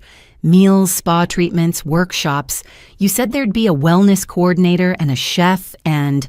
There will be. Sienna's voice was shrill now. Brooke, she's being difficult. Where's the staff? Blair asked. There's no staff, Gemma said quietly. She was staring at her phone. I just Googled this place. Juniper Canyon doesn't offer group retreats. It's private casita rentals only. Marley's face went pale. Sienna, did you sell us tickets to a retreat that doesn't exist? Of course it exists. My sister paid for it. She's just... Where is your sister? Reese's voice was ice. Sienna grabbed her phone, dialed. I felt the vibration in my pocket. I didn't answer. Brooke. Sienna screamed into the phone. I know you're here, pick up. This is ridiculous. These people are treating us like criminals. She hung up, dialed again. Voicemail. You are being so selfish right now. I can't believe you after everything I've done for this family. You owe me. You owe... I turned off my phone. Through the lobby windows, I saw a car pull into the parking lot. A silver Honda Accord. Leland and Corinne. They got out, looked through the glass doors, saw the crowd, the suitcases, Sterling pacing, Sienna shouting into her phone. Corinne's hand flew to her mouth. Leland's jaw set. They rushed toward the entrance. Miguel stepped aside to let them in. "What in God's name is going on?" Leland's voice boomed. Sienna whirled around. "Daddy, thank God they won't let us check in. They're saying we don't have permits and Sterling has some kind of warrant," Vincent supplied. "Wire fraud, $340,000. Leland's face went red. "That's absurd. Sterling's a businessman. He's a fugitive," Vincent said. Corinne grabbed Sienna's arm. "Honey, maybe we should just go. We can find another place." "No," Sienna yanked her arm away. "Brooke invited us. She paid for this. She can't just—" "Ms. Callahan didn't invite 9 people," Vincent said. "She reserved 3 casitas for her immediate family. You brought an unauthorized film crew to a private retreat." Quinn laughed. It wasn't a kind laugh. "Film crew. Jesus, we paid $500 each for this retreat, Sienna. Where's that money?" Sienna's eyes went wide. It went toward expenses." "What expenses?" Tatum's voice was sharp now. "We brought our own food, our own equipment. You told us everything was included." "It is included, Brooke, just stop lying." Quinn's voice cut through the chaos like a blade. "You scammed us, didn't you?" Sterling made a run for it. He bolted toward the service entrance, the one behind the front desk marked staff only. Miguel moved faster. He didn't tackle Sterling, didn't touch him, just stepped into the doorway, 6'2" and 220 pounds of immovable mass. Sterling skidded to a stop. "Get out of my way!" "Can't do that, sir. I'll sue this entire resort." "You're welcome to try," Vincent said from behind the desk, "but right now you're trespassing on private property, and you're a fugitive. So I'd suggest you sit down and wait for the sheriff." Sterling's hands clenched into fists. For a moment, I thought he might swing. Then his shoulders sagged. He sat down on the stone bench by the fireplace, put his head in his hands. The lobby doors opened. I stepped inside. The afternoon sun streamed in behind me, backlighting my silhouette. Every head turned. The 7 influencers, Sterling, Leland and Corinne, Vincent, and Sienna. Her face went from flushed red to bone white in the span of a heartbeat. Her mouth opened. No sound came out. I looked at her, and I smiled. "Hello, Sienna. All right. This is the moment you've been waiting for. But before I reveal what happened when Brooke walked into that room and faced her entire family, I need to know you're ready. Comment 1 if you've been here since the beginning and you're gripping your phone right now. Comment 2 if you just jumped in and you're trying to understand why someone would call the FBI on their own family. Because what's coming next, the FBI screaming, and a truth no one saw coming. And before we continue, this story blends fictional elements to illustrate a deeper lesson. If this content isn't for you, this is your moment to pause. The lobby went silent for exactly 3 seconds. I could hear the hum of the air conditioning, the crackle of the fireplace, someone's suitcase wheels squeaking against terracotta tile, 23 people holding their breath. Then Sienna started screaming. "Finally!" Her voice cracked like breaking glass. "Brooke, tell them this is a mistake. We have a reservation. We drove 2 hours. Tell them to let us check in." I didn't move, didn't smile, didn't blink. Just looked at her. "No," I said. My voice was flat, cold. "You don't." Her face twisted. Confusion, then anger. "What are you talking about? You invited us. You said we could come. You said—" I said, "See you Friday." I let each word drop like a stone. I didn't say you could bring a film crew. I didn't say you could scam people and use my money to cover it up. Leland stepped forward. His jaw was set, shoulders squared. The same posture he'd used when I was 16 and came home past curfew. When I told him I wanted to go to college out of state. When I said I was getting divorced. The posture that said, "I'm the authority here. Brooke, stop this tantrum right now. We're family. We can work this out like adults." I laughed. It wasn't a kind laugh. It was sharp, bitter. "Family?" I turned away from him, looked at the 7 influencers clustered by the stone fireplace. They were still holding their phones, still recording. Good. Let them. How much did she charge you? I asked. My voice carried across the lobby. $500 each for a retreat with a guru, organic meals, spa treatments, vortex hikes with a spiritual guide. Tatum's eyes went wide, her phone dipped. Wait, her voice was small. There's no guru. There never was. I turned back to Sienna. She was shaking her head, hands up like she could physically push my words away. You sold 47 people tickets to a retreat that didn't exist, I said. You plan to use my $37,000 vacation to make it look real, film it, post it, keep the money. And when they asked for refunds, you blocked them. Gemma's voice came from the fireplace, quiet, shaking. I asked for a refund 3 weeks ago. You told me it was against policy. There was no policy, I said, because there was no retreat. Blair's phone was shaking in her hand. You said your sister was sponsoring this. You said she wanted to help.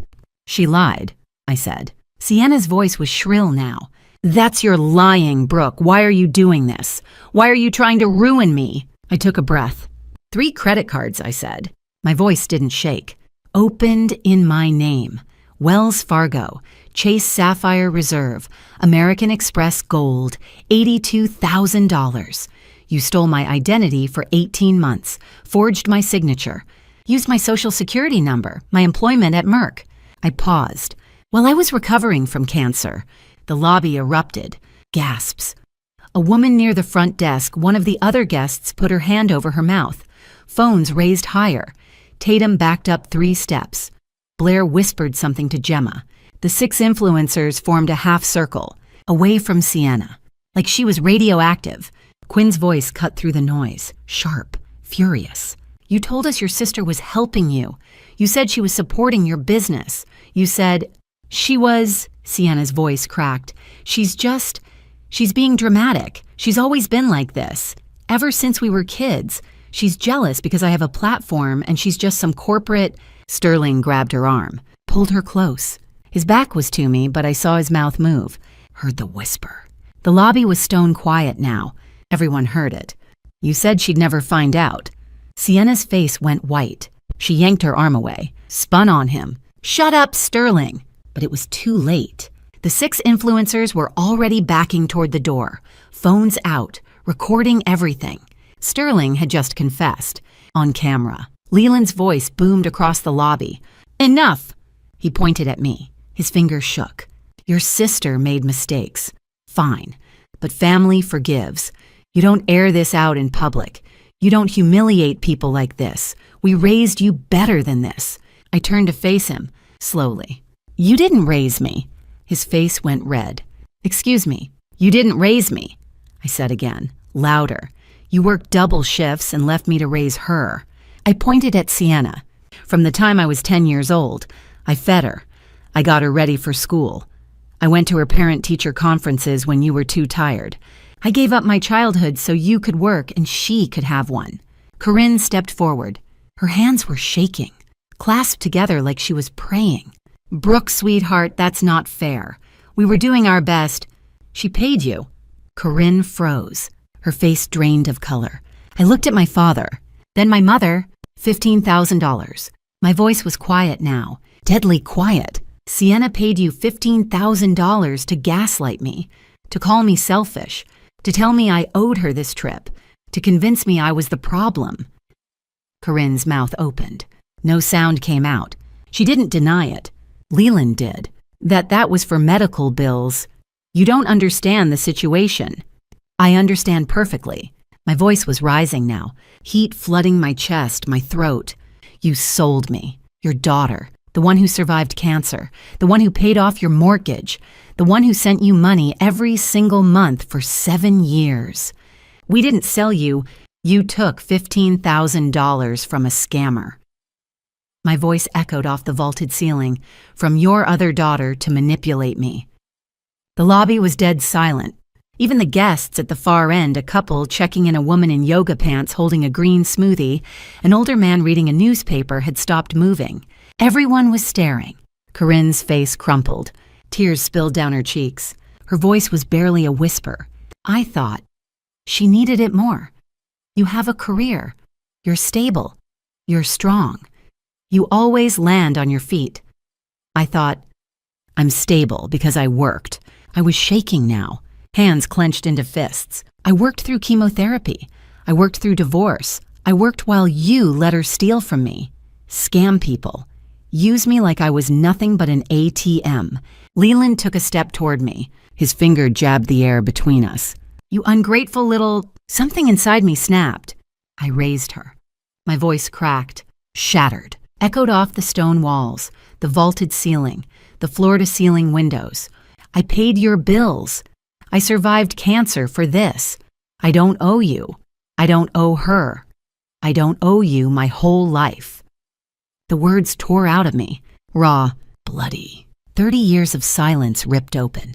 My chest heaved. Tears streamed down my face, but my voice didn't waver. I gave you $250,000 over 20 years. I paid your mortgage, your medical bills, her car, her rent. I showed up. I helped. I sacrificed my childhood to raise a sister who grew up to steal from me. I turned to Sienna. She was sitting on the floor now, knees pulled to her chest, sobbing. Mascara streaked down her face. Designer white linen pants covered in dust from the terracotta tile. And you, my voice broke. You stole from me while I was dying. Sienna looked up, her eyes red, swollen. I didn't mean, you did. The lobby was silent. 23 people. Not one of them moved. Not one of them spoke. 7 phones still recording. The fireplace crackled. Outside, a raven called. I felt a presence beside me. Vincent. He didn't touch me. Didn't say anything. Just stood there. Close enough that I could feel the warmth of him, the solid weight of another human being who wasn't asking me for anything, who wasn't taking, just there. I took a breath. My hands were still shaking, but I wasn't alone. Then I saw the lights, blue, red, flashing through the floor-to-ceiling windows. The sound of engines, gravel crunching under tires. 3 black SUVs pulled into the circular drive. Car doors opened, slammed shut. 1, 2, 3, 4, 5. The main doors of the lodge swung open. Agent Lydia Kowalski stepped inside.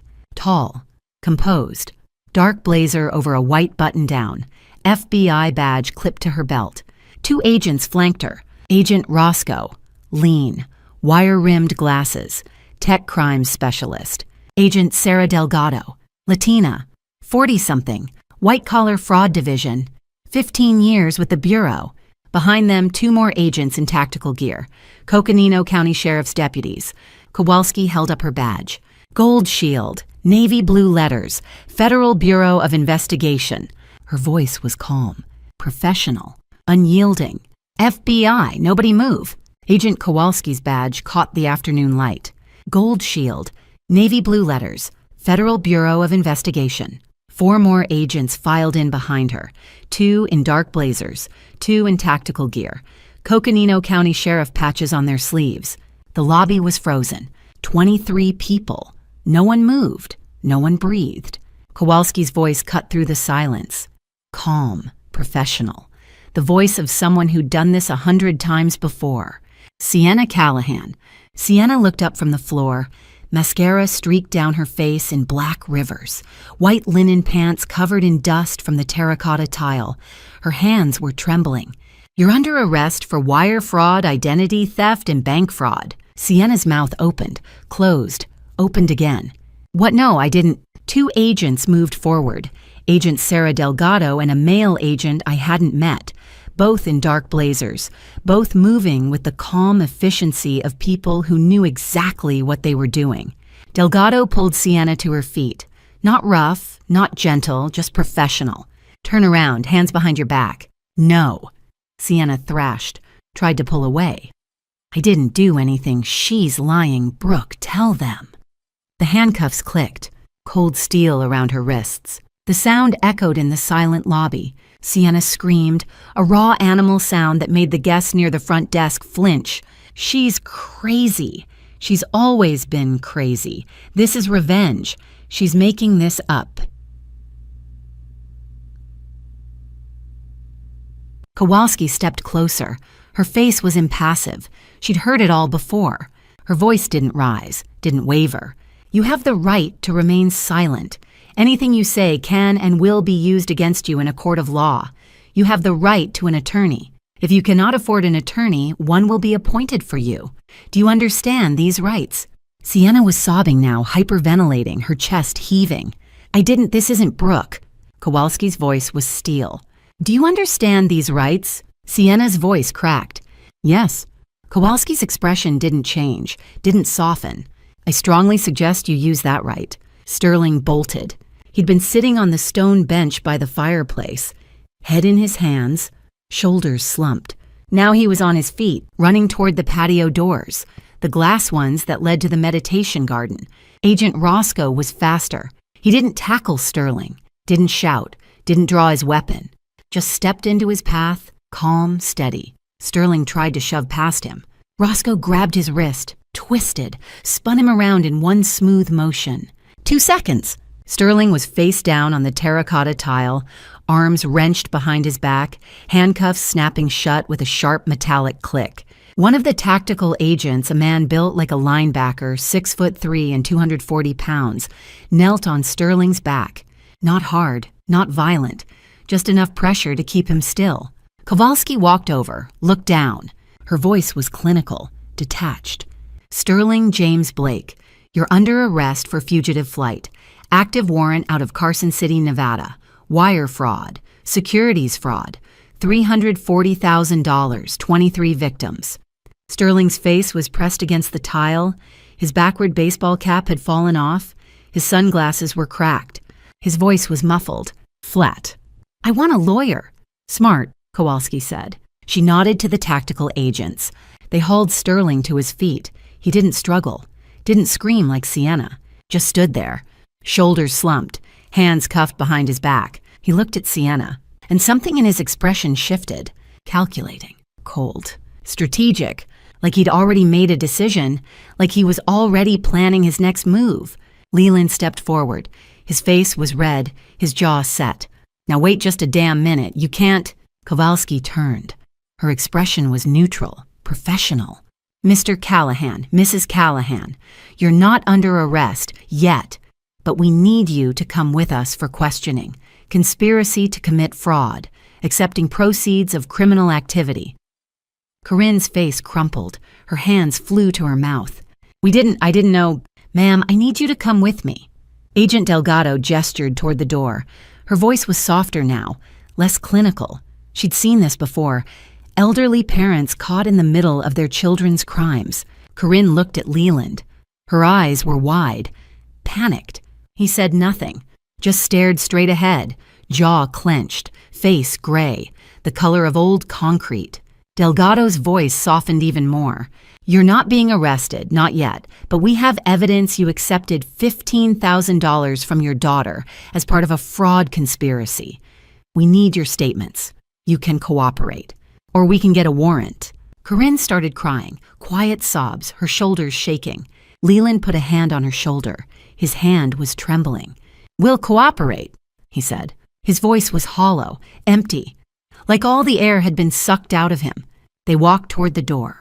No handcuffs, but 2 agents flanked them, one on each side, not touching, just close enough to make it clear they weren't free to leave. The 7 influencers were clustered by the stone fireplace. They'd stopped whispering, stopped recording. They were just watching now, eyes wide, phones in their hands. Agent Delgado approached them, pulled out a notepad and pen. Ladies, I need statements from each of you.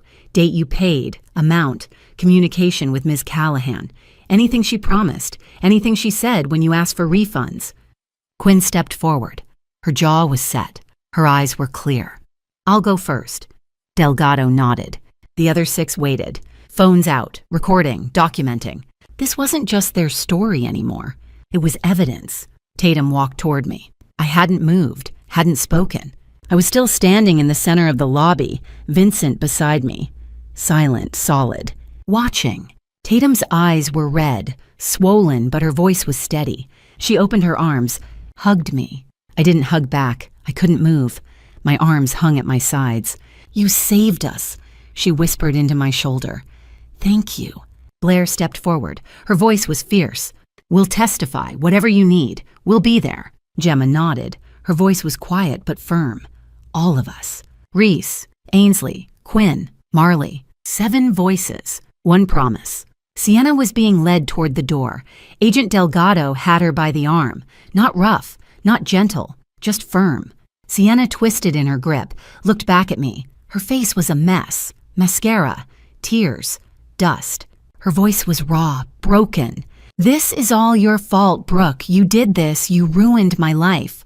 I stared at her, said nothing. She was loaded into the back of a black Chevy Suburban. The door slammed shut. The sound echoed across the circular drive. Sterling was next. 2 tactical agents walked him out, one on each side. His head was down, his shoulders slumped. He didn't scream, didn't look at Sienna, just glanced back at me for 1 second. His expression was blank, empty. But his eyes, there was something there, something cold, strategic, like he'd already decided which side he was on. Leland and Corinne were escorted to a 3rd vehicle, a 2nd black Suburban. Corinne was still crying, her face buried in her hands. Leland's face was stone, gray, lifeless. The engines started. One by one, low rumbles. The SUVs pulled out of the circular drive, gravel crunching under tires, blue-red lights fading into the distance. The lobby was silent.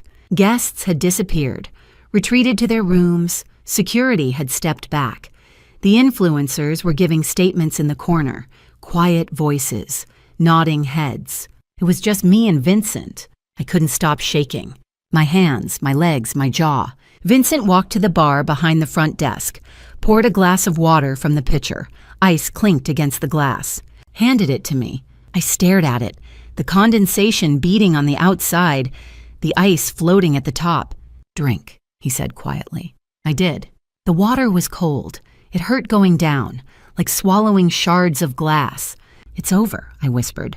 Vincent looked at me. His eyes were kind, steady, warm brown, the kind of eyes that had seen things, that understood. "Not quite," he said gently. "Now you heal." Vincent led me back to the casita. I couldn't remember the path. Had we turned left at the fountain or right? Was there a fountain? Everything was blurry, distant, like I was watching myself from somewhere far away, like I was floating 3 feet above my body, observing a stranger walk through a desert resort in the fading afternoon light. Vincent opened the door to Casita 3, gestured me inside. I walked in, stood in the middle of the room, didn't know what to do next. The FBI interview had lasted 2 hours. Agent Kowalski and Agent Delgado in the private office of Casita 7. Recording device on the table between us. Red light blinking, steady, accusatory. They asked questions. I answered. "When did you first discover your sister's scam?" June 20th, Instagram comments. "How many victims did you identify?" 47. "When did you learn about the identity theft?" "Today, 1:30 p.m., you told me." My voice sounded mechanical, flat, like a computer reading a script.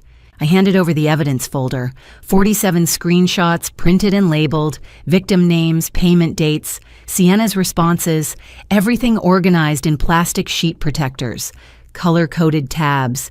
I handed over my laptop, password written on a Post-it note, blue ink, my handwriting. I handed over my phone, passcode 0922, my cancer-free anniversary, the day I'd thought my life was starting over. They took it all. Kowalski looked at me. Her expression was neutral, professional. "Ms. Callahan, you did the right thing." I nodded. I didn't feel anything. "We'll need a full formal statement Monday, Phoenix Field Office, 9 a.m. Can you be there?" "Yes." "For now, rest. You've been through enough today." I stood up, walked out. Vincent was waiting in the lobby, standing near the stone fireplace, hands in his pockets, not hovering, not watching. Just there. The 7 influencers were there too, clustered near the front desk, phones out, whispering. Tatum saw me first. She crossed the lobby, threw her arms around me. "You're a hero," she said. Her voice broke. "You saved us." I stood there, arms at my sides, stiff. "I don't feel like a hero." Blair stepped forward. Her eyes were red, but her voice was steady. "We'll be at the trial, all of us, whatever you need." Quinn pulled out her phone. Her fingers moved quickly across the screen. "Let's exchange numbers. We're a community now." She created a group text, typed in my number, hit send. My phone buzzed in Kowalski's evidence bag somewhere in Casita 7. Quinn held up her screen. Sienna Survivors. I stared at the name. Survivors. Was that what we were? Gemma squeezed my hand. Reese hugged me. Ainsley said something about making a video, about telling their followers, about justice. I nodded at all of it. I couldn't process any of it. Vincent walked me back to the casita. He didn't ask if I was okay. He didn't try to make conversation. He just walked beside me, steady, quiet, his footsteps crunching on the gravel path. Inside, he turned on the gas fireplace. The evening chill was already settling in. Desert air, dry, cold once the sun went down. He closed the curtains, blocking out the view of Cathedral Rock, the red stone that had witnessed everything. He left, came back 5 minutes later with a tray, chamomile tea in a white ceramic mug, a wool blanket folded neatly, a protein bar and a bottle of water on the nightstand. "Do you need anything?" he asked. "Food company or quiet?" I looked at him. His eyes were kind, warm brown, not pitying, not curious, just present. "Quiet," I whispered. "Thank you." He nodded. "I'm in the main lodge if you need anything. Dial 0 on the phone." He left. The door clicked shut, and I was alone.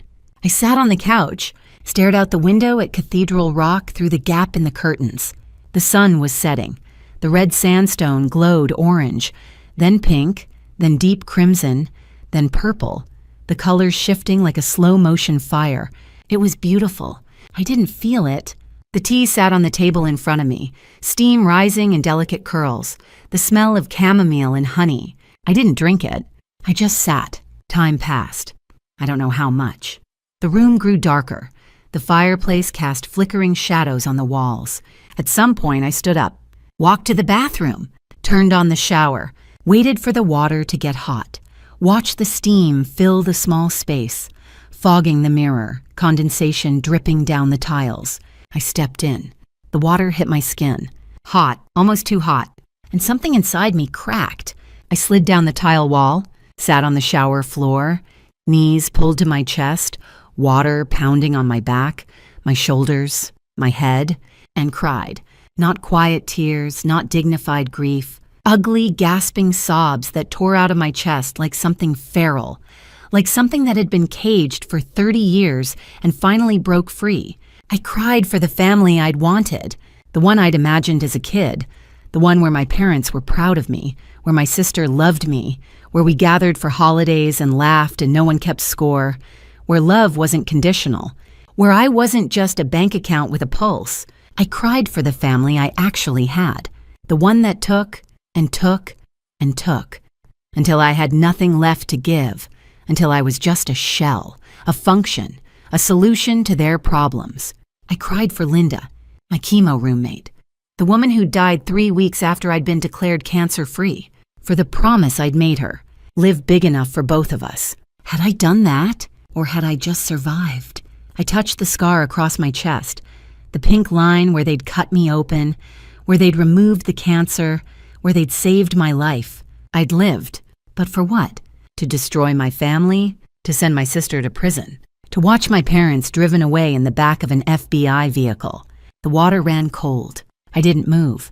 I sat there until I was shivering, until my fingers were pruned, until my lips were blue, until I had no tears left. I stood up, turned off the water, wrapped myself in a towel, white, soft, resort logo embroidered in the corner. Looked in the mirror. My eyes were swollen, red, bloodshot. My hair dripped onto the tile. My face was pale, hollow. I looked like a ghost.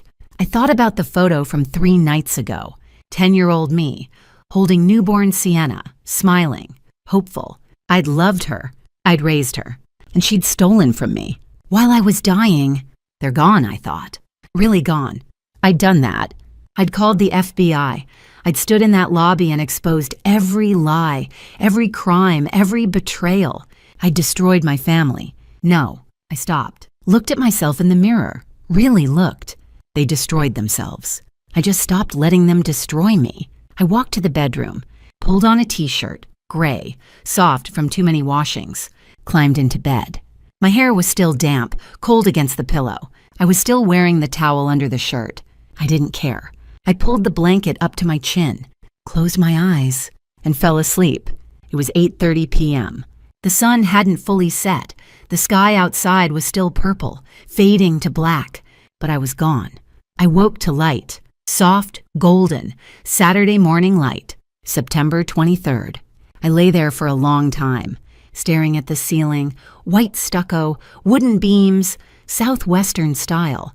1 year ago, I'd been told I was cancer-free. 1 year and 1 day ago, I'd almost died.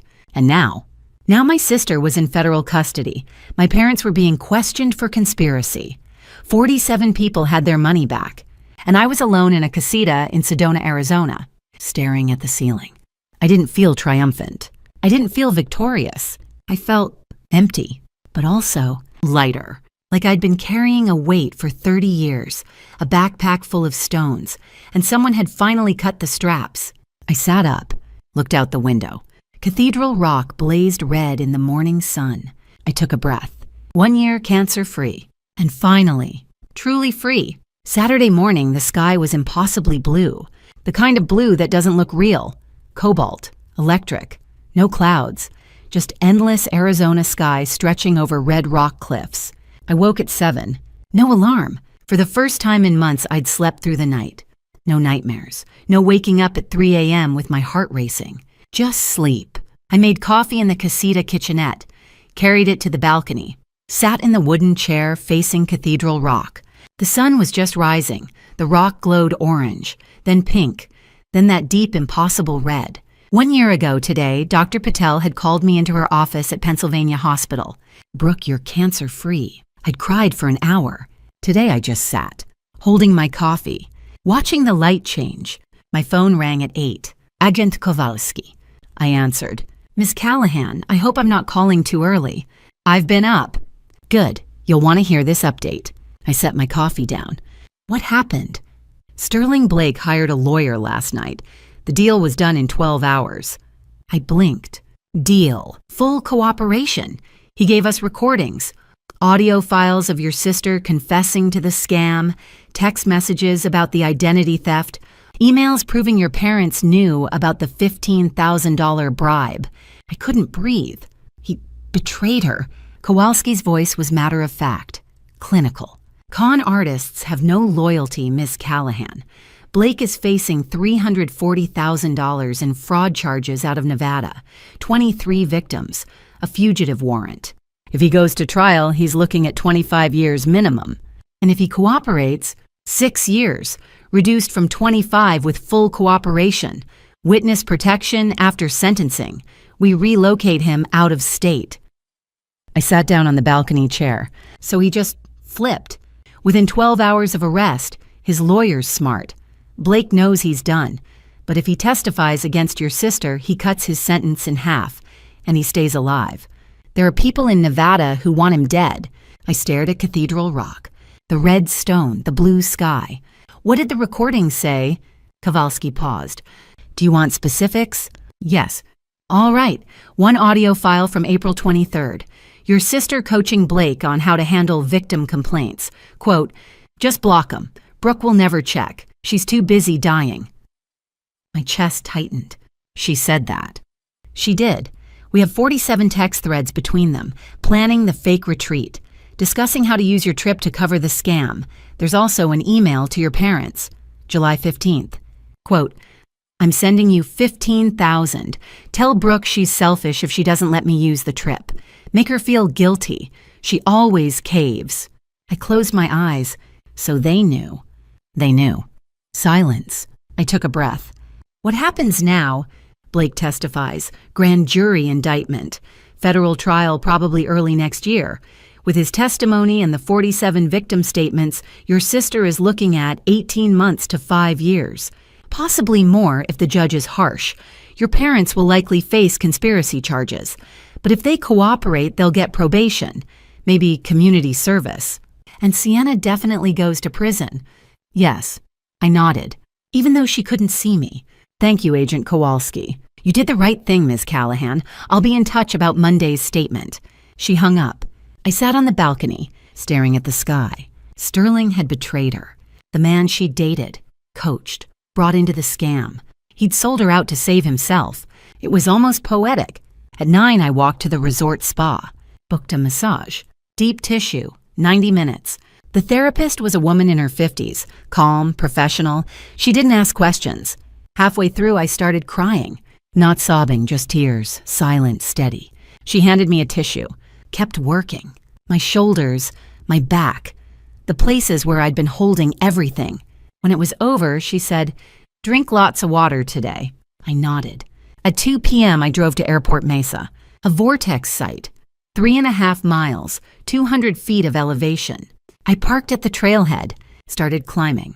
The trail was rocky, red sandstone, juniper trees. The air smelled like sage and dust. I didn't see anyone else, just me. The desert, the sky. At the top, I sat on a flat rock, 360 degrees of view. Cathedral Rock to the south, Bell Rock to the east, the town of Sedona below, tiny and distant.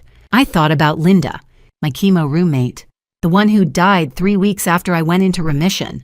Live big enough for both of us, she'd said. I'd promised her I would, and for a year, I hadn't known how. I'd just survived, worked, paid bills, showed up. But this week I'd stood up. I'd said no. I'd let 47 people get their money back. I'd stopped a criminal, even if that criminal was my sister.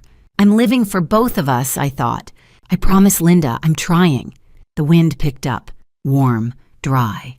I closed my eyes, and for the first time since she died, I didn't feel guilty for surviving. I hiked back down as the sun started setting, drove to the casita, parked, walked to the door. There was a note taped to it, handwritten, resort stationery. "Stars are beautiful tonight.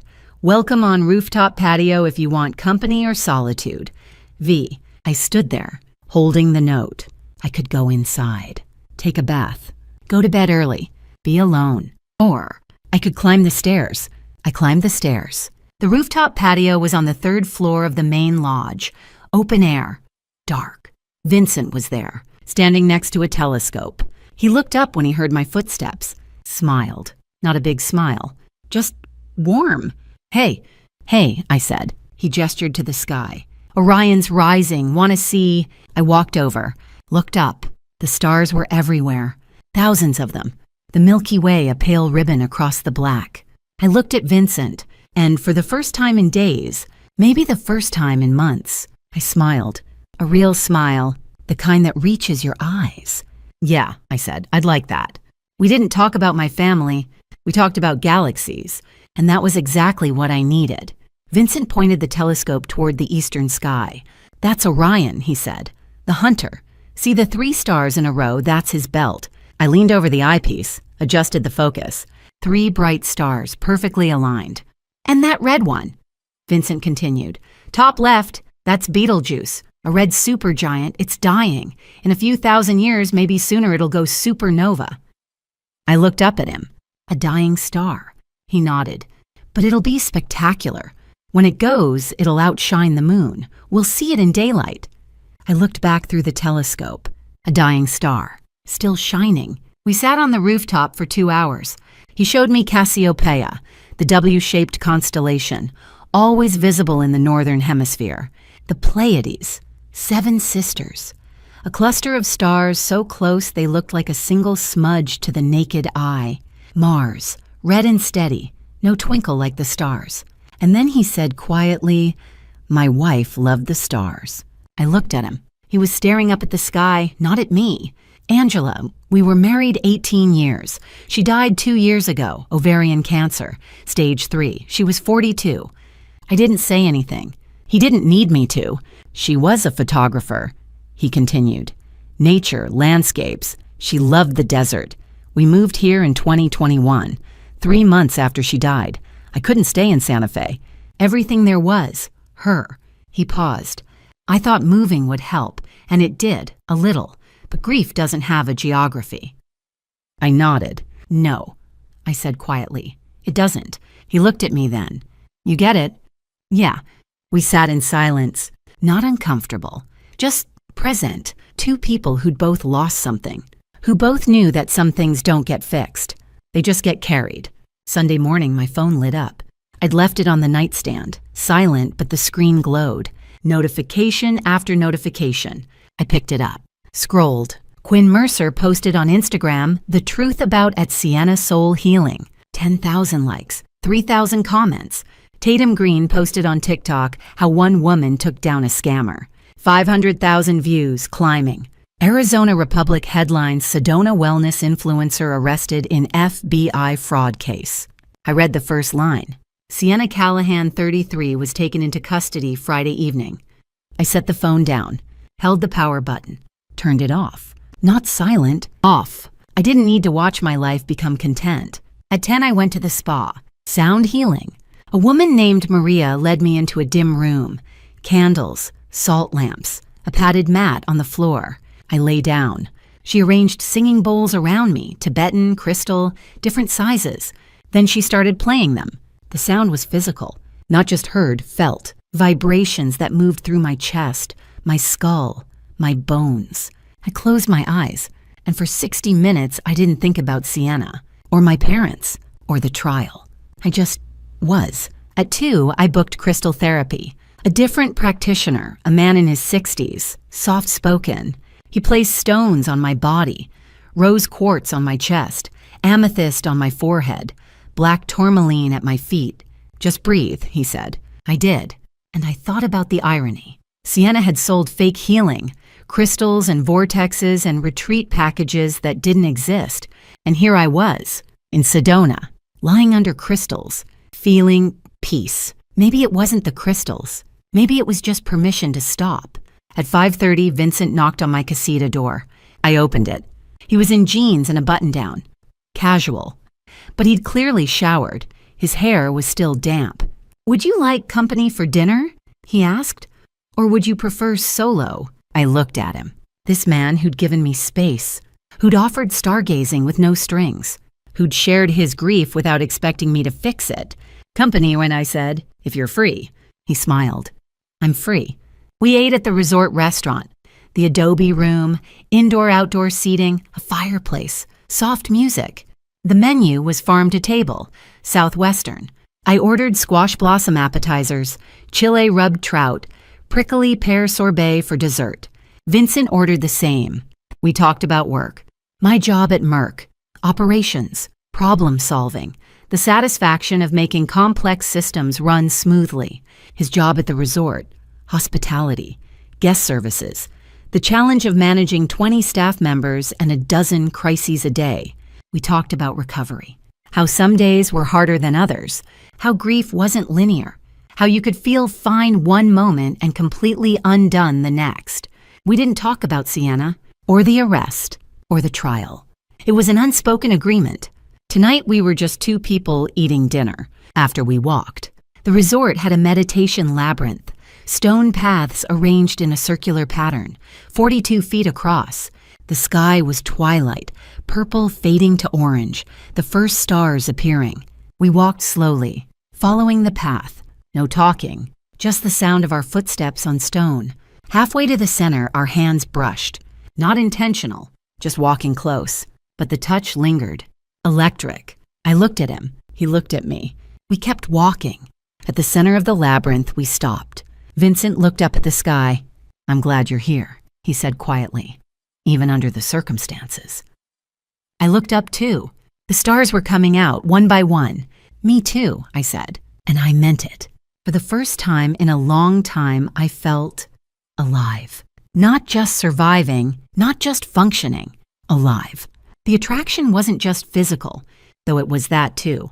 It was the feeling of wanting something, of being capable of wanting. After a year of just getting through the days, Monday morning my phone rang. I turned it back on, just in case. Helena's name on the screen. I answered. "Brooke, how are you holding up? I'm okay." "Good, because it's time for legal cleanup. The FBI wants your formal statement. Your parents' lawyers are negotiating plea deals. Sienna's attorney is trying to avoid trial." I sat down on the edge of the bed. What does that mean? It means we're in the end game. It'll take a few months to sort out, but Brooke, yeah, her voice softened. You won. 3 days of peace. 3 days of legal victories. 3 days of reclaiming my life. Monday, September 25th, I drove to Phoenix at 8 a.m. 2 hours south on Interstate 17, desert highway, saguaro cacti, mountains in the distance. The FBI field office was downtown, a tall building, glass and steel, security checkpoint, metal detectors. Agent Kowalski met me in the lobby. "Ms. Callahan, thank you for coming." She led me to a conference room on the 4th floor, a federal prosecutor, a court reporter, recording devices on the table. 4 hours. They asked me everything. "When did you first discover the scam?" "June 20th. "How did you identify the victims?" "Instagram comments. 47 people. I have their names." "When did you learn about the identity theft?" "September 22nd. You told me." I authenticated evidence. Screenshots, emails, credit card statements. My voice stayed steady. At 1 p.m., Kowalski walked me to the elevator. "Sterling's cooperation is solid," she said. "Recordings, texts, emails. Your sister will plead guilty, probably mid-October, sentencing in November. How long? 18 months to 3 years. Federal prison.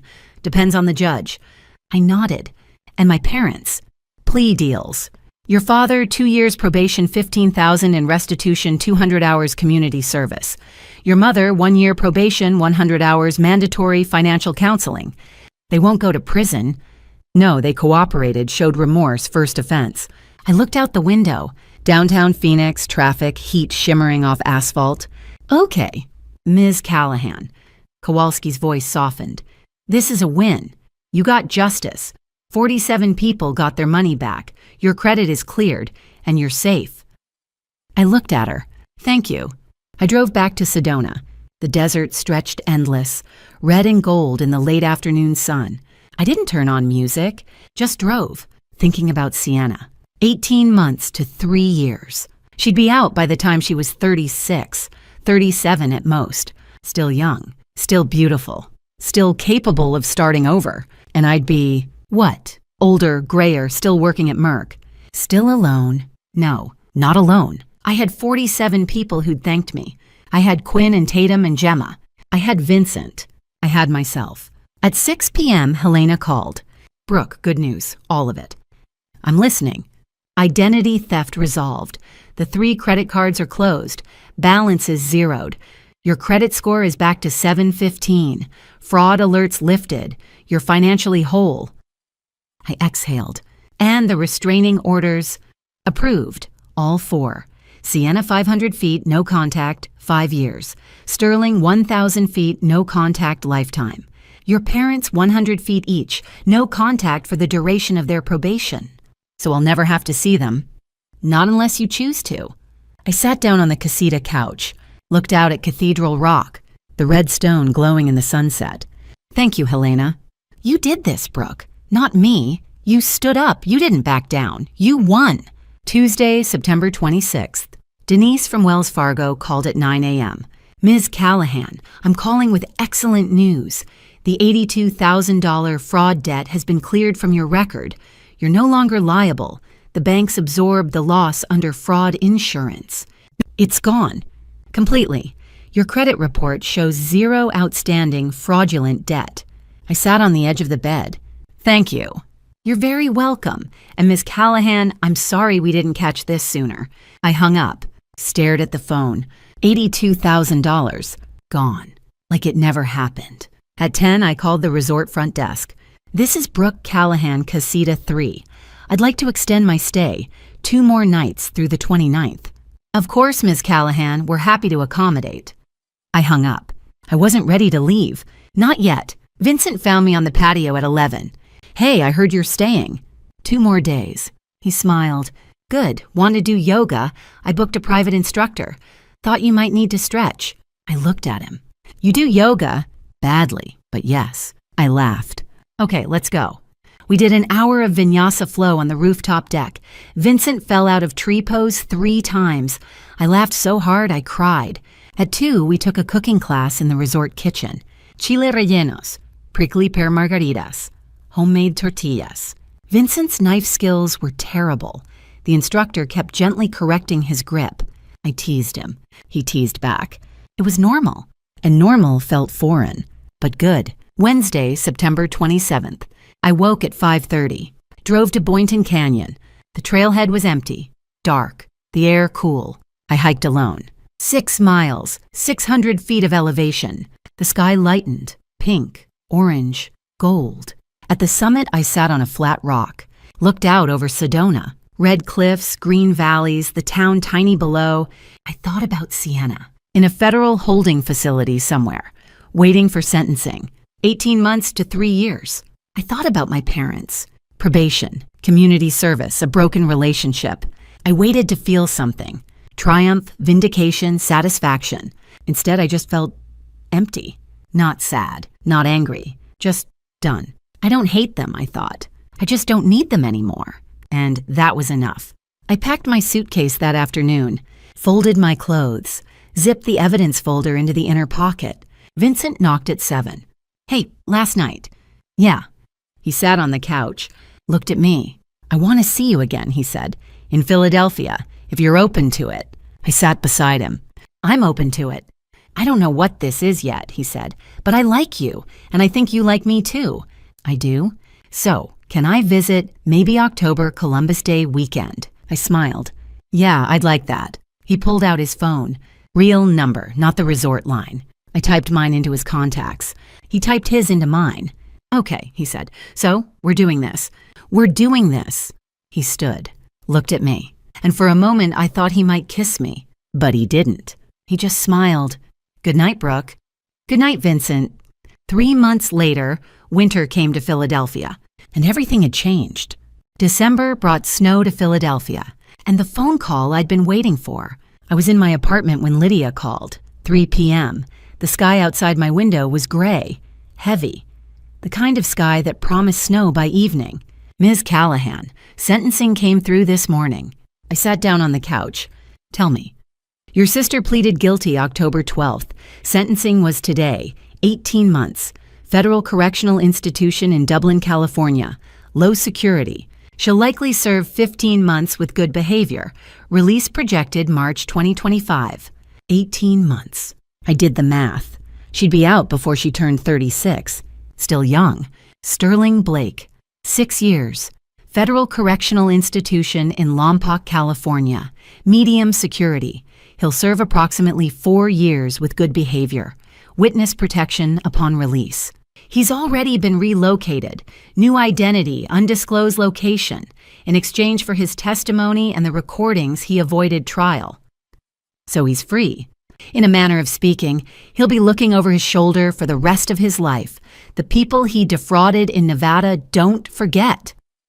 I nodded, even though she couldn't see me. And my parents.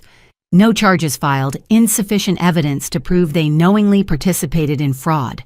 They cooperated. They're elderly. First offense. The prosecutor decided not to pursue. I exhaled. So they're just done. They are. But Ms. Callahan, they lost you. And from what I understand, that's a heavier sentence than anything the court could impose. I looked out the window. The first snowflakes were starting to fall. "The 47 victims," Lydia said. "Full restitution, $23,500 from your sister's seized accounts, an additional $40,000 from Sterling's assets in Nevada. Every victim received approximately $1,350 more than the $500 they originally paid. The excess came from Sterling's seized cryptocurrency assets, punitive damages. More than they paid. No one is pursuing civil suits. Good. It's over, Ms. Callahan. Legally, completely over." I closed my eyes. "Thank you, Lydia." "You did this, not me. Take care of yourself." She hung up. I sat on the couch for a long time, watching the snow, thinking about the last 3 months. October, Merck promoted me. Senior Vice President, Global Operations, $40,000 raise, $25,000 retention bonus. The CEO mentioned me by name in the quarterly all-hands meeting. Resilience and integrity. I cried in the bathroom after. Not because I was happy, because I'd survived long enough to be recognized for something other than survival. November, my 15-month cancer check, clear. Dr. Patel smiled. said the words I'd been holding my breath for. "Still cancer-free, Brooke. You're doing great." I donated $10,000 to Pennsylvania Hospital's Cancer Research Fund in memory of Linda Cartwright. Not for Sienna's future kids, not for my parents, for me, for Linda, for the promise I'd kept. December, therapy every week, Dr. Rachel Kim, trauma specialist. She taught me that setting boundaries wasn't cruelty, that protecting myself wasn't selfishness, that I didn't owe anyone my suffering. I blocked my parents' numbers permanently. Leland, Corinne, Sienna, all three. No reconciliation, no forgiveness, just distance and peace. Vincent visited in October, Columbus Day weekend. We had dinner at an Italian place in Rittenhouse Square. He ordered wine. I ordered pasta. We talked about work, about Sedona, about nothing important. And then walking back to his hotel, he kissed me. It wasn't dramatic. It wasn't fireworks. It was just nice, real. He flew back to Arizona the next day. We called 3 times a week after that. In November, I flew to Sedona. Thanksgiving week, he cooked. Turkey, stuffing, mashed potatoes, just the 2 of us in his small house on the edge of town. We hiked Cathedral Rock the day after Thanksgiving, sat at the summit. And he said, "I don't know where this is going, but I like where we are." "Me too," I said. Now it was December. He was here, in Philadelphia, staying at my apartment for the first time.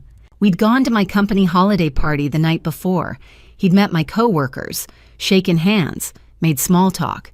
Afterward, he'd said, "You're really good at what you do." And I'd realized I was. At 7 p.m., we walked to a coffee shop, La Colombe, Rittenhouse Square. The snow was falling harder now, 3 inches expected by morning. Inside, it was warm, crowded, the smell of espresso and cinnamon. We sat by the window. Vincent ordered a latte. I ordered chamomile tea. He looked at me. So, the call. 18 months. She'll be out in March 2025. How do you feel? Not "Are you okay?" Not "Do you need anything?" Just "How do you feel?"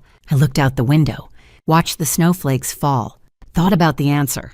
"Free," I said. He reached across the table, took my hand. Didn't say anything. He didn't need to. Christmas was in 10 days. Vincent had invited me to Sedona. I'd said no. Not because I didn't want to see him, but because I wanted to be alone. For the first time in my life, being alone wasn't something I had to endure. It was something I chose. I thought about my family. Sienna in a federal prison in California. 18 months she'd get out, start over. Maybe she'd change. Maybe she wouldn't. It didn't matter. She wasn't my responsibility anymore. Sterling somewhere with a new name, a new life, looking over his shoulder. Leland and Corinne in their condo, estranged, aging, regretting. Maybe. I'd never know, because I'd never ask. I thought about the 47 people who'd gotten their money back. Quinn, Tatum, Gemma, Blair, Reese, Ainsley, Marley, and the 40 others whose names I'd memorized. They were okay. We were okay. Vincent squeezed my hand. "What are you thinking about?" I looked at him. "Family." He nodded. "The one you're born into, or the one you choose?" I smiled. "Both, and the one you escape." I thought about Linda. Live big enough for both of us. I'd kept that promise. Not by being perfect. Not by being happy all the time, but by surviving, and then slowly, painfully by living. Outside, the snow fell. Inside, Vincent's hand was warm in mine, and I realized this was enough. Not perfect, not a fairy tale, just mine. I'd beaten cancer. I'd beaten my family. I'd learned that freedom isn't free. It costs every dollar, every tear, every burned bridge. But I'd survived for this, a life that was mine, and that was worth everything. And to you listening to this story, remember this. God gave me a second chance when cancer tried to take my life. He didn't save me so I could spend the rest of my days being someone's ATM. He saved me so I could learn what freedom truly costs. When I discovered my sister's family betrayal, the 47 people she scammed, the $82,000 she stole while I was dying, I prayed. I asked God, am I wrong to want justice? And he answered, justice and boundaries are not the same as revenge. Family revenge wasn't my goal. Family betrayal was their choice. I simply stopped enabling it. Some of you are living my story right now. You're the oldest child who raised your siblings, the one who pays everyone's bills, the one they call selfish when you finally say no. Don't be like I was. Don't wait until you almost die to realize your life is worth protecting. God doesn't ask you to set yourself on fire to keep others warm. He asks you to love yourself enough to walk away when love becomes exploitation. Family revenge is exhausting, but family boundaries, that's survival. My advice, if they treat you like an ATM, stop making withdrawals from your own soul to fill their accounts. Family betrayal hurts, but staying hurts more. If this story resonated with you, please leave a comment below. Share your thoughts. Have you ever had to choose yourself over family?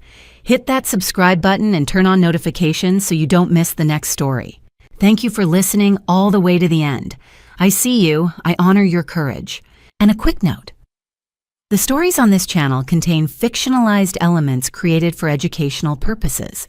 If this content isn't for you, feel free to explore other videos that better suit your preferences. We respect your choice. Until next time, choose yourself. You're worth it.